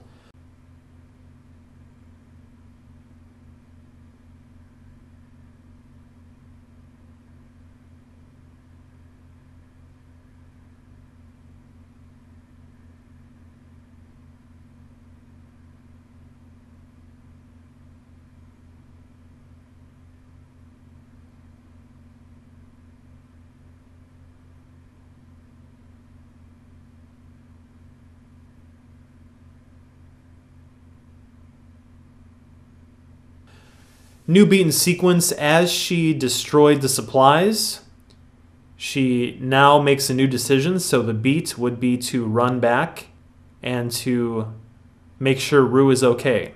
Heartbreaking moment here. And there's a shot where we see the effect of the violence, of the gore. Rue has been hit with the spear. Katniss at the same time shot an arrow and killed the boy who threw the spear. Battle Royale and this film have the same problem in that there are so many opponents that we don't really get the chance to feel what their deaths mean. Take, for example, this moment with Rue. 1 hour, 40 minutes, 10 seconds. We see her crying. We get a very typical movie moment where, as someone the main character cares about is dying, they're able to speak to them. The final death speech. In a lot of films, the character makes a promise: tell my wife I love her, tell my kids this, do one last thing for me, deliver this note. Here it's something as simple as singing a song, and she sings the same song that she opened the film with as Prim was in bed. We go to the point of view of Rue. Rue is an important character in the book. So this is almost like the filmmakers felt that the audience would want to have her death be impactful and mean something. So it cuts to Rue's point of view. Generally, the camera usually remains in the perspective of the main character. We see it through Rue's point of view, and we feel her death because we know who she is from the book. In a very technical sense, it should have remained on Katniss. It's very beautiful. It has kind of a lyrical quality as she's looking up at the trees. Great shot here. Cause and effect, action, reaction. This is when we really root for Katniss. Because Rue is crying and because Katniss is crying, we in the audience are welling up with tears. For those who have read the book and are really into this, no doubt the tears are flowing. It's amazing how powerful film is. A close-up of someone crying really automatically makes us cry. If we get enough of the meaning, if we get enough of who this person is and what they're about, if we can connect with them just a little bit and we see some tears, it makes our tears just ignite like that. So amazing how powerful and how instant film is. Within a couple seconds, we are feeling the emotions that the character's feeling. That's the awesome power of movie making, and it should be respected and really mastered and used to the utmost of its potential. Done really well here. There's actually been 2 beaten sequences here. A quick beat decision, go back for Rue, and then the event beat of the spear killing Rue, and now a few scenes of Katniss's emotional reaction. She does this flower grave for her. This is important. District 11, we get the symbol of the revolution, the 3 fingers up. And Katniss just turns in the forest and raises her fingers. What is missing here? This is premature and it's forced. The uprising here. We needed to see those viewing this moment. We needed to see their emotional reactions. Even more powerfully, we needed to see District 11, District 12, all the districts watching this, and we needed to see the Capitol, the citizens of the Capitol watching. No doubt the citizens were not emotionally effective because they're kind of repressed in terms of their emotion. This is entertainment for them. We needed to have Caesar Flickerman give some kind of commentary as the death occurs, as it finalizes. Don't break the moment because it's a beautiful, powerful moment. But let's see the Capitol's superficial reaction to the death. And now let us see the common folk district reaction to that. It comes out of nowhere in a lot of ways because all of a sudden Katniss turns. It's like she's known the camera has been there the entire time, and now she's going to communicate. As I mentioned earlier, the strongest window character for her as soon as she enters this arena would have been to directly talk to everyone that's viewing. And through her communication, the fire begins to ignite in citizens in the Capitol and in people in the districts. She is somehow awakening these thoughts and these emotions in people all around.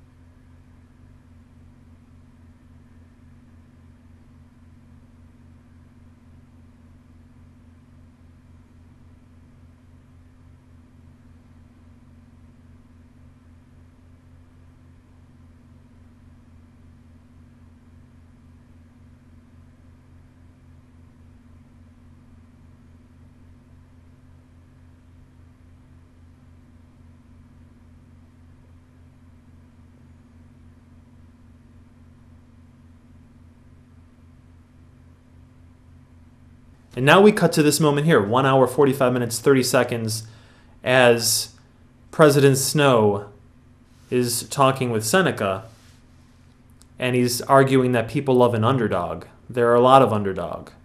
Lots of coal, too. Grow crops, minerals, things we need. There are a lot of underdogs, and I think if you could see them, you would not root for them either. Like the way that Donald Sutherland plays it here. His character is thought through pretty well. I like you, be careful. He knows potentially what could happen. Seneca is a little more naive and he believes things can be controlled. And based on what we've seen, they can be controlled because it's only one district that revolted. And there hasn't been an established connection with Katniss. This is why this film could have used a couple more rewrites, because we need to see how Katniss is affecting the bigger society. We need to see how the districts start to root for her and how the death of Rue really ignites the start of a revolution. District 11 started destroying things because of this death. We need to have scenes before that. Again, it's the turning of the dial. It's the temperature slowly being turned up. We need to see how this change takes place. We're missing about 2 to 4 scenes of Katniss talking to the crowd, talking to the viewers. And as the action happens to her, we need to see those reactions so that when Rue dies, it's justified. We always need to have things justified. Very cool idea here. It just looks interesting. It's a little bit far-fetched. We got the setup earlier that Peeta knows how to camouflage himself with the environment, and here his face is blended into the rock. It makes sense. It's been set up. It's a little bit too fantastic, but we can go with it. This is a new beat and sequence as an announcement was made, and that motivated her decision to go search for Peeta. She found him, and now there's going to be a series of scenes as a result of that. until the next event, something out of their control, occurs. The opponents might show up, or the control room might do something against them, to which they will have to react and a series of scenes will occur, or they're going to make a decision beat, to which a series of scenes will occur again. We're waiting for that next beaten sequence. We are now in the Katniss searched for and found Peeta beaten sequence. We have her window charactering to Peeta. So we had Rue as a window character. Now we go to Peeta, who was hinted at earlier. Katniss has shown a change now. The death of Rue is really the first major event that now transforms her, that pushes her towards becoming someone different. It would have been nice if, after killing some of the other contestants, she would have had a moment of gut-wrenching kind of, what did I do? I have to live with this now. It's not who I am, but it's who I'm becoming. It's who I need to be. Maybe she fools herself into believing she can always go back to being who she was. Having her, again, talk to the audience would be an important part. We needed to see the audience's reaction to when she met Rue. When Rue pointed to the beehive, to the hornet's nest,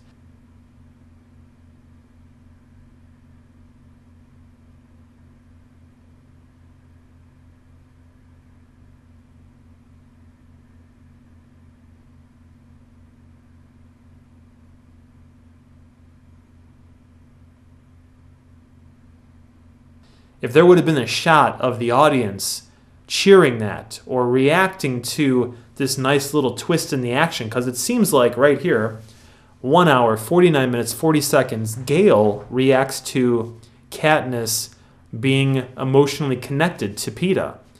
Great shot. We need more of that. We need to see how characters are affected outside of the arena, the characters who are connected to Katniss. We need to see how they're being affected. Cut to Prim. Let's see how she cheers when Katniss heals that wound. Let's see how Gale... There was a funny moment in the theater when Gale saw how Katniss was kind of romantic with Peeta, and he had that sad look on his face. There was a little bit of giggling because it was like, aww. Some people in the audience felt sorry for him. Funny moment. So here we have some healing cream, some medicine, and she's going to nurture Peeta back to health. This is an important moment in the book where the romance starts to develop. And the whole notion of it is that it is a fake romance. It is a romance played up to the crowd. It's done to affect the rich viewers, the citizens of the capital. So what's missing here is a reaction shot from those citizens. We need to cut to. If they're doing this for that reason, Katniss in the book has interior monologue describing her motivations. So we need a scene where somehow we get the sense of a thought process of, this is how I'm going to play the game now. Basically, she's been trying to avoid playing the game. She tried to get away in a tree. She tried to avoid killing anybody. And the control room, the Capitol, is forcing her to become this new person, beating her down until she complies. And we need to have a moment when she says, fine, I'm going to play your game, but I'm going to play it my way. I'm going to work it so that I'm the one that's in control. I'm going to surprise you in terms of my strategy. And this is why President Snow is afraid of her. Seneca keeps protecting her and saying, no, she's not a threat. The president's been through this a couple times. He knows when someone has the potential to create an uprising, to, again, help the fire burn, to help people catch fire. So he's not alarmed just yet, but it's going to happen soon. So he's kind of worrying that if she continues her ways, if she continues being who she is, he's going to have to take Seneca out and possibly her. Though in the end, she'll become larger than life and too much of a threat. Again, what we're missing is reaction shots from the larger universe. We need to see the people surrounding, viewing the Hunger Games, because it seems like cameras are everywhere.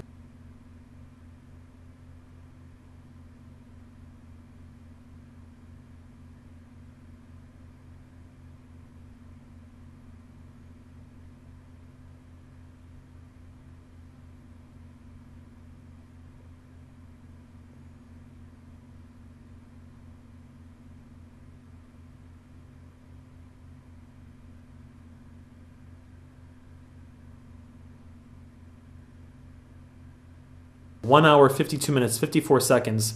Perfect example. There's the scene where Gale puts his head down as Katniss kisses Peeta. And he's like, "Ah, she likes him." that got a big kind of laugh. Feel sorry for the guy in the theater there. She's playing the game now. She seems a little bit tougher, a little bit colder, but in a different way. It would be great if we got the sense that she's just playing along here. But then how are we going to do that? She needs a window character. And if the window character was the audience, she's obviously not going to say that because she's trying to fool the audience. She's trying to string the audience along. She's dangling a carrot. We all want to see romance in the middle of such a stressful, larger-than-life, surreal situation. So we root for the characters that want to stay alive together. And having two winners in a Hunger Game is something that's never been done before. We get a hint that this will be the site of the final battle. 1 hour, 54 minutes, 10 seconds. This is a new beaten sequence. That was a very long extended sequence, so there's a good example of each sequence has its own number of scenes because of its organic nature. Here is a beaten sequence of go to the initial starting point and get some supplies. So that's a decision. And now we are going to have a series of scenes of actions that take place as a result. Knife Girl. We've come to hate Knife Girl. The thing that made us hate Knife Girl the most was her torturing that innocent little animal, practicing on him. So she's a sociopath, psychopath, doing what she needs to do. She kind of enjoys it. And it's interesting because is there a way that we could gain access to the thinking of this character, to her emotional state? If this was lost, we would have a moment where we flash back and we see her home life. We see what district she's from. We understand who she is. She's played up very psycho. She's played up very crazy. And I think this shot is kind of influenced by Battle Royale. So let's say it's a homage to a scene in Battle Royale where one of the female characters equally is kind of psycho in this respect. This is a cliche, 1 hour, 55 minutes, 40 seconds, as she's talking to the hero, to the main character, before she's going to kill her. And she mentions Ruth. So this is a very psychopathic kind of thing to do where she's emotionally torturing her before she kills her. And as a result, Katniss has someone come in and save her. It's kind of a cheat, but then this character was attached to Rue. So he says, just this time, 12, for Rue. So this character was attached to her, and he got to have his revenge. It's justified, we can believe it, but it's one of those moments in movies where the main character is against it, it looks like it's going to be over, and then someone comes in to save the day. We always want to have the main character, we want to have their back be pushed to the wall. We want it to be a rock and a hard place, and through their ingenuity, through their own discovery, they find a way to somehow get out of it. Because there is another character that had emotional investment in Rue, we buy the fact that, okay, he came in. It's logical that other contestants would be going there to try to get these packs and this medicine. And he saw this happening, overheard that this character mentioned Rue, and he gets his revenge. We return to even more emotional, romantic connection building between Peeta and Katniss. What we're missing here is more reaction shots from the audience. We've gotten a reaction from Gale twice, which is good. But because this is being done to make the audience love these characters, to make the audience want the rules to be changed so that two characters win the Hunger Games, we need to see the effect of this on those characters. Great shot here. This is awesome in terms of the control room pausing. They're the ones that are pushing the buttons and making this happen.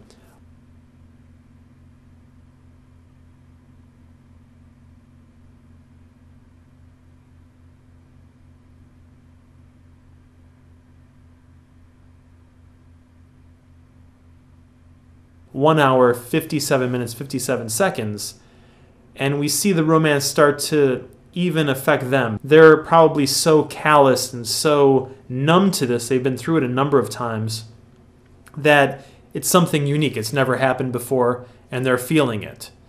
Great. Now show us other reaction shots, just like when the games began and they were on the podiums as they're rising, and we get to see all the people who are watching the games cut back to that. There's a lot of stuff going on off screen right now. What happened to District 11? They revolted when Rue died. So let us see, as that mini little revolt was put down, the guards broke out the hoses and explosions were happening. Let us see the effect of that.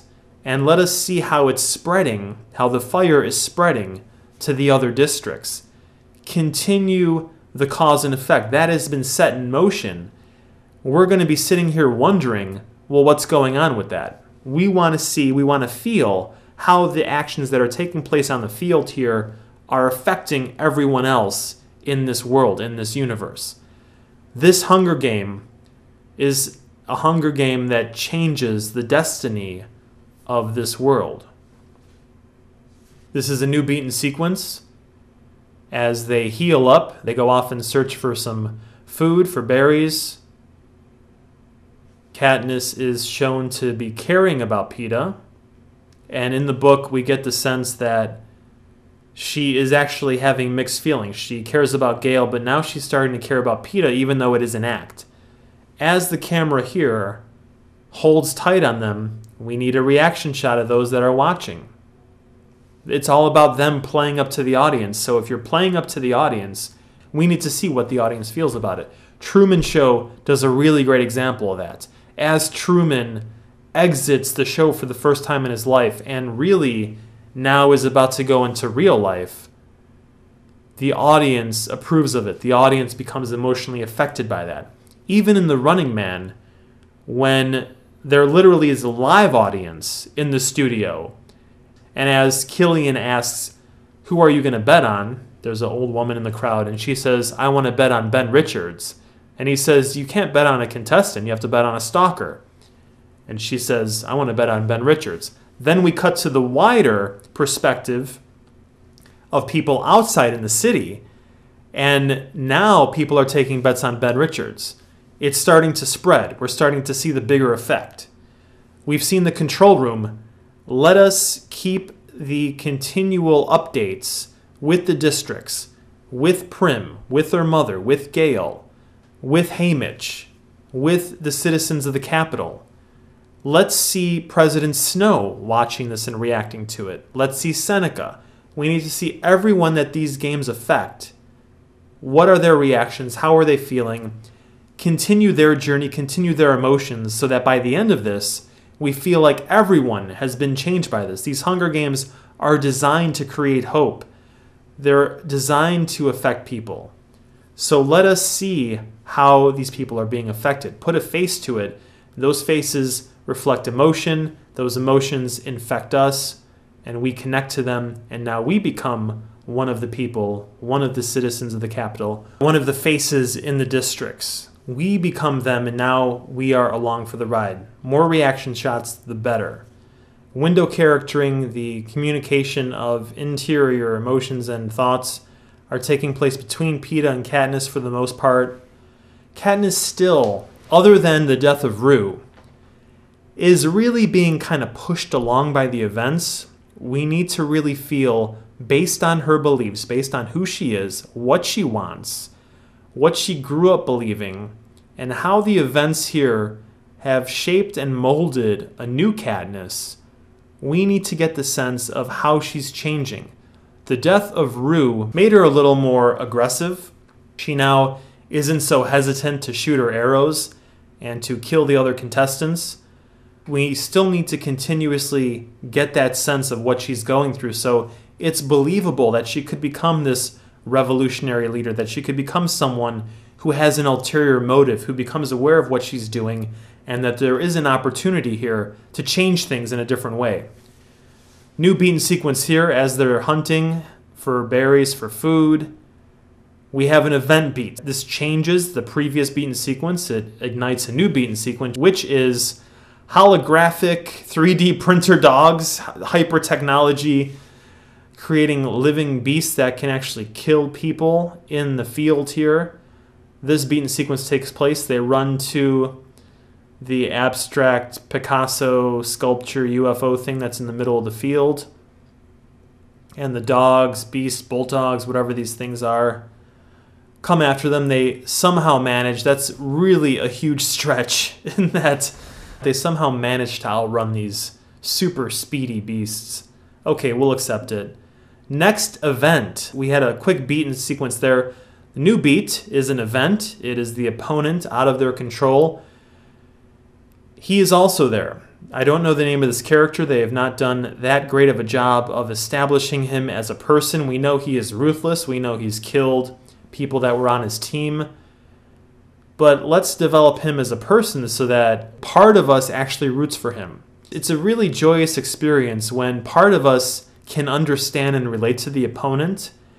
And even though we want our main character and our heroes to win, part of us sort of thinks, can't they all just survive? Like, I understand why this guy is the way he is. He's doing it for his district, get a shot of his family life, somehow communicate probably earlier in the training in Act 1 when they were in the Capitol, who he is, why he is the way he is. He's kind of cocky and a little bit over the top in his bad guy-ness. He says, I'm dead anyway. That's a great little moment. I always was, right? We get a sense now that he's really feeling vulnerable. How is that? Is that how they want it? He's almost like an 80s movie football jock, like the cliche jock alpha character in whatever generic movie from the 80s. Always over the top, always kind of a D-bag. Like one of the characters from Revenge of the Nerds or something like that. He's like a Stifler, but not as lovable. Stifler is a lovable douchebag.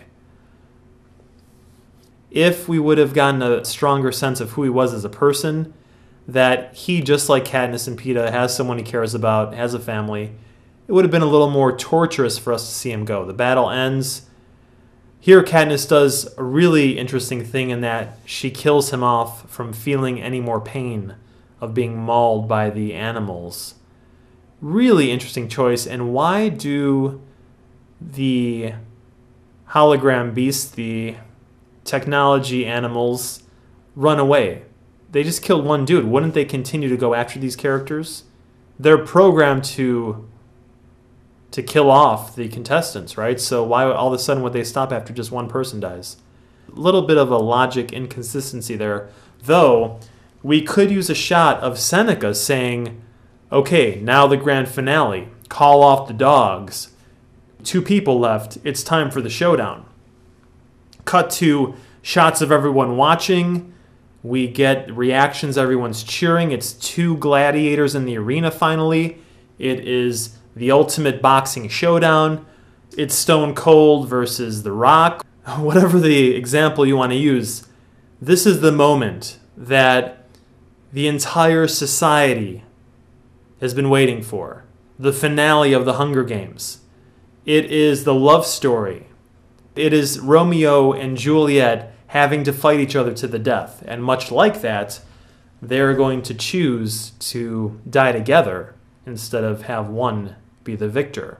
And that's a nice twist, but we need to have the shots of everyone watching. We need to see how the actions here and the berries, it's very Shakespeare-ish, very Romeo and Juliet-ish, taking the poison, dying together while holding hands.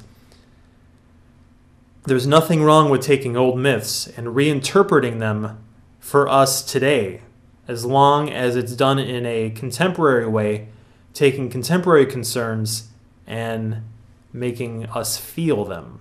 Myths continuously need to be reinterpreted.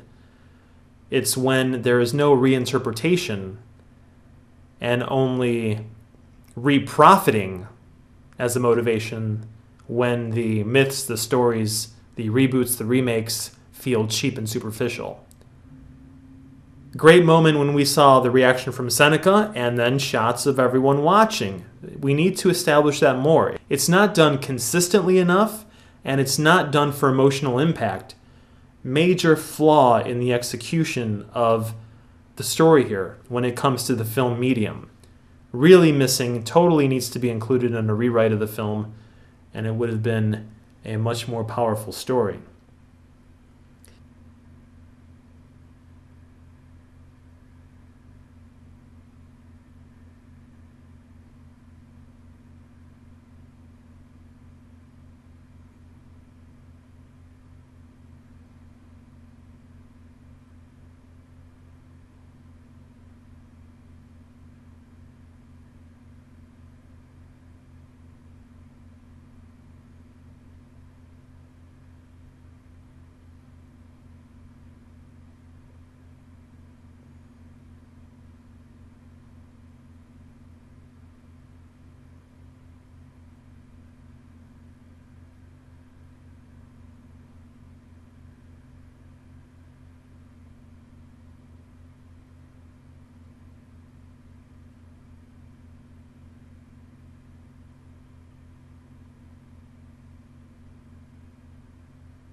Could have used a shot of President Snow calling Seneca possibly, or Seneca calling him.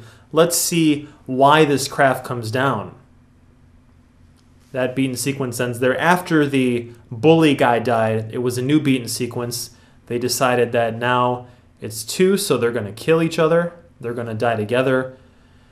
And that's one extended scene there. And then the new event happens in which they both become the victors.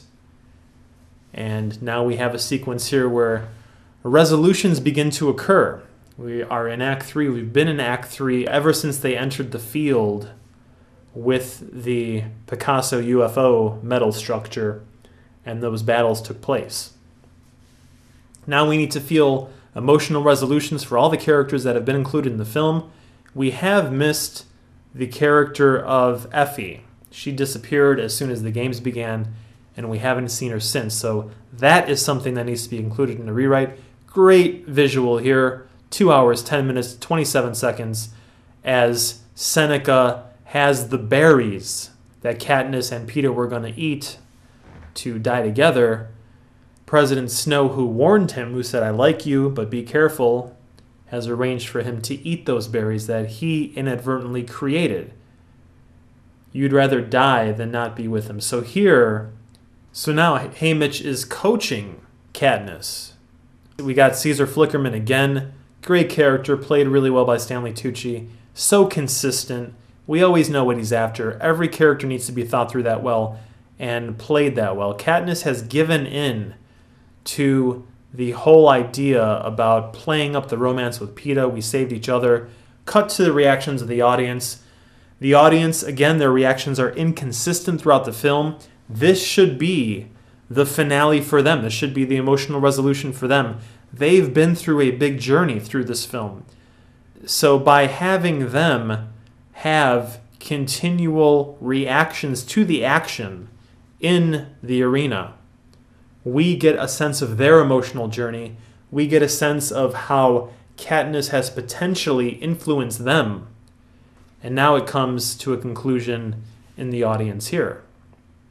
President Snow crowning her, and she very much has kind of a Cleopatra eye makeup going on. We're getting kind of Egyptian here. Ancient ruling class kind of thing going on. Romans, Egyptian-ish. He comments on the pin. He also should have a stronger conclusion for her. If we get a couple of shots of him watching the games and potentially watching video surveillance of the districts, or getting a sense of how Katniss is influencing people, we can understand his motivations. We know overall he wants to control the society. He doesn't want the games to get out of hand. He wants it to become a symbol of hope, but not a symbol of freedom.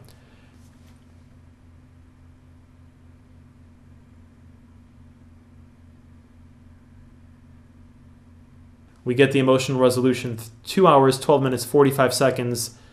As she looks at Gale and Prim, she smiles. there should be a close-up of her and Gale. There was a tilt from Gale to the sister and then to Katniss. It would have been nice if there would have been a longer exchange between Katniss and Gale, because that really has shifted. Gale gets the sense that she really likes Peeta. So there should have been a shot of her looking at Peeta than her looking at Gale. And we have to determine who she's really into. Is she really faking the whole romance with Peeta, or is she really starting to feel something for him? The credit sequence starts. It's all about action-reaction, placing the camera for optimal emotional effectiveness, but also beat and sequencing. Character makes a decision towards objective. Scenes occur. Conflict between main character and opponent. And then time to have emotional breathing room. Time to feel and see and understand how the things that happen affect the characters.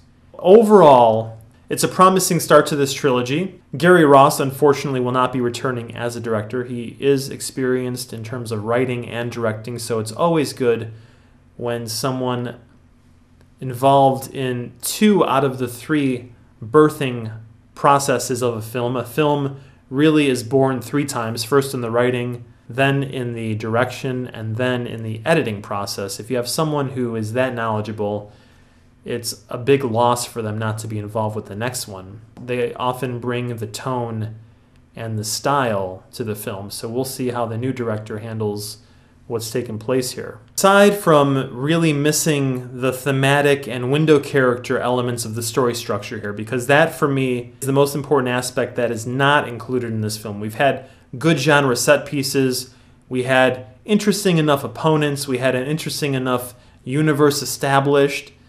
We know the overall direction of the story, the political intrigue's been established, but we missed opportunity to enrich the universe by having reaction shots from all the various citizenry, whether they're in the district or in the capital. We missed establishing the political and social components of the story.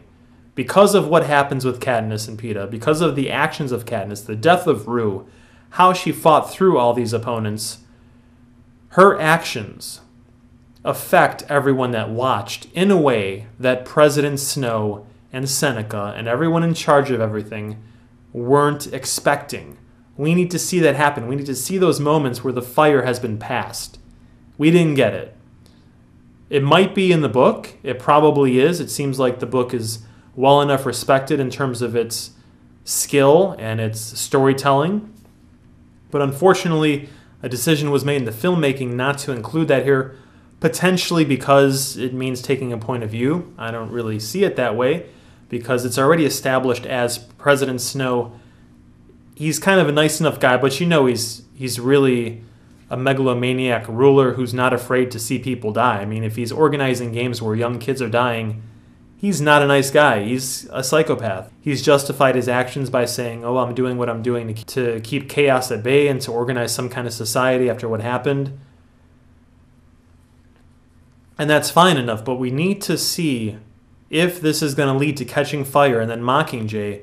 We need to establish these larger themes, these societal themes. So we need to see more of the unrest.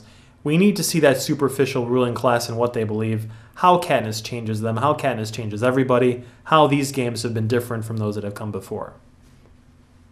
So from a science fiction point of view, the opportunity is always there to explore these kind of ideas. And because this film didn't, it really is a missed chance. While it's not a perfect film, and with a couple more rewrites, with a focus on story structure, especially thematic window character structure, this could have become something even more powerful.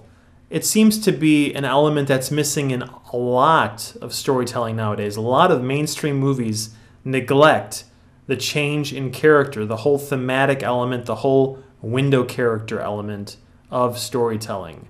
We need to believe that Katniss gradually changes and the things that happen to her affect her, like the death of Rue, and the struggle of having to kill people your own age to survive. And her perspective on who are these madmen and women that are forcing her to be a part of this, and the society that watches this as entertainment. Let's have her comment on that. Let's have that affect her belief system. She's the character. That's the situation. And it needs to be focused on and explored and given proper weight. And that's the overall perspective I take here. I'm not here to hate on the Hunger Games. I think overall, this is a movie that is done well enough. There are a lot of elements here that work. Hopefully, through our breakdown that focused more on the structure than on other things like popularity and what's in the book and what's not. This was really just how does this work as a movie and how could it have been better? And my approach was just very objective. Let's just look at this and see what's working, see what isn't. It's not meant to rip on the film. It's just to say, here's what works, here's what could have worked better. The end result is that the bigger picture feels a little bit light. We don't get a proper resolution for Effie. We don't get a proper resolution for Haymitch. We get a quick resolution for Prim. The mother isn't really included. Gale, we get the sense of what happened to him.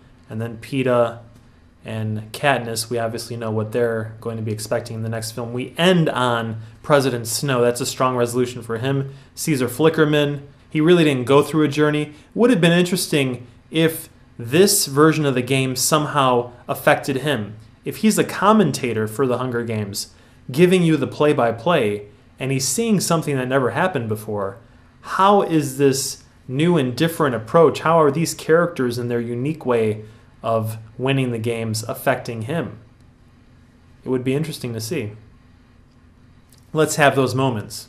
It's always about action, reaction, and emotion for characters. Every character goes through something, every character is affected by something, or if they're not affected, if they're in the Capitol and just totally superficial, let's see that. Let's see them just brush aside something that potentially could devastate their emotions, but they're able to just maintain their composure and they don't even feel it. They don't have any tears. They're distracted or they don't care. They're losing their humanity. We want to see stuff like that. It's really interesting. To finalize a thought that was interrupted earlier, this movie, along with Battle Royale, they kind of glaze over the deaths of all the lesser contestants. We kind of focus on some main characters in Battle Royale. Obviously, Katniss is the main character here, and Peeta becomes her kind of co-main. But in Battle Royale, it's really quick in terms of who the students are. There's so many of them. There's 40 of them, I think, and you barely know who anyone is. Is it more powerful to have 5 or 10 opponents that you really understand and feel versus 40 just because it's a cool number and you get that much more opportunity to have outrageous, bloody, crazy, gory deaths? Always choose emotion and character over easy genre set-piece payoff. Because while the genre set-piece payoff is something that gives us an initial reaction, it's a very easy high to get, in the long run, it becomes forgettable because it wasn't weighted down in character. When it's weighted in character, that's when we feel it, that's when it lingers, that's when it sticks with us. I forgot how long of a movie that is, over 2 hours and 20 minutes. It's a big book with a lot of material, and as mentioned, some key characters and moments from the book had to be sacrificed in order to make this an effective movie. What do you think? Agree? Disagree? What are the things that you like best about this adaptation, and what are some things that you would have liked to have seen included from the book? Please leave your thoughts in the comments section. Thanks very much for hanging out for this movie night. The next one will be The Avengers. Until then, remember that Hollywood, aka StoryCorp, always gives us more of what we pay for, so let's choose our movies wisely. And as always, long live good movies.